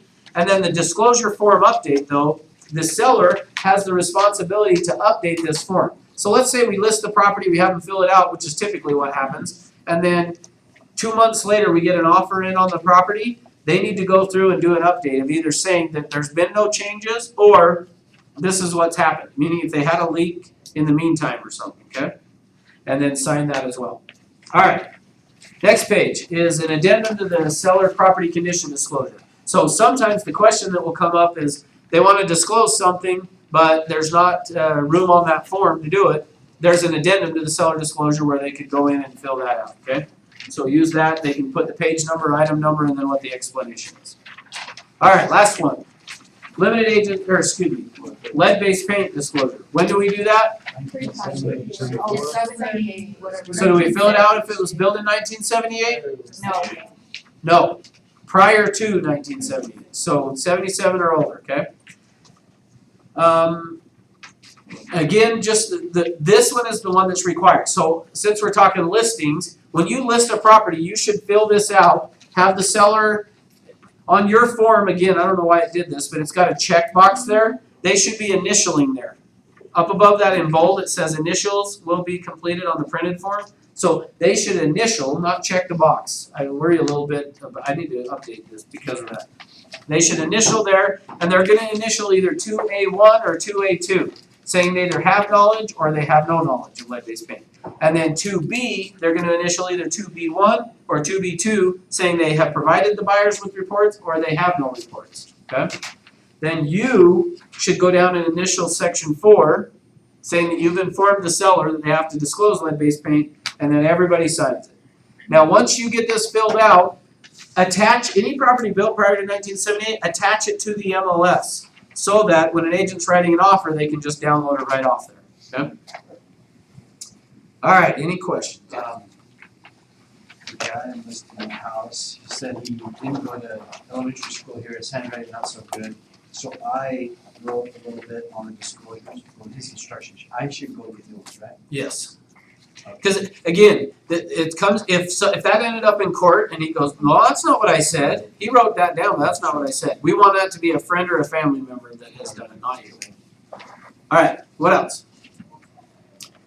Okay, thanks for being here. Go get a bunch of them now, right? Go fill out a bunch of Yes. listings. Have a good one. We'll see you on Thursday where we're doing, what are we doing? Oh yeah, it's mortgage. Awesome, I get the day off.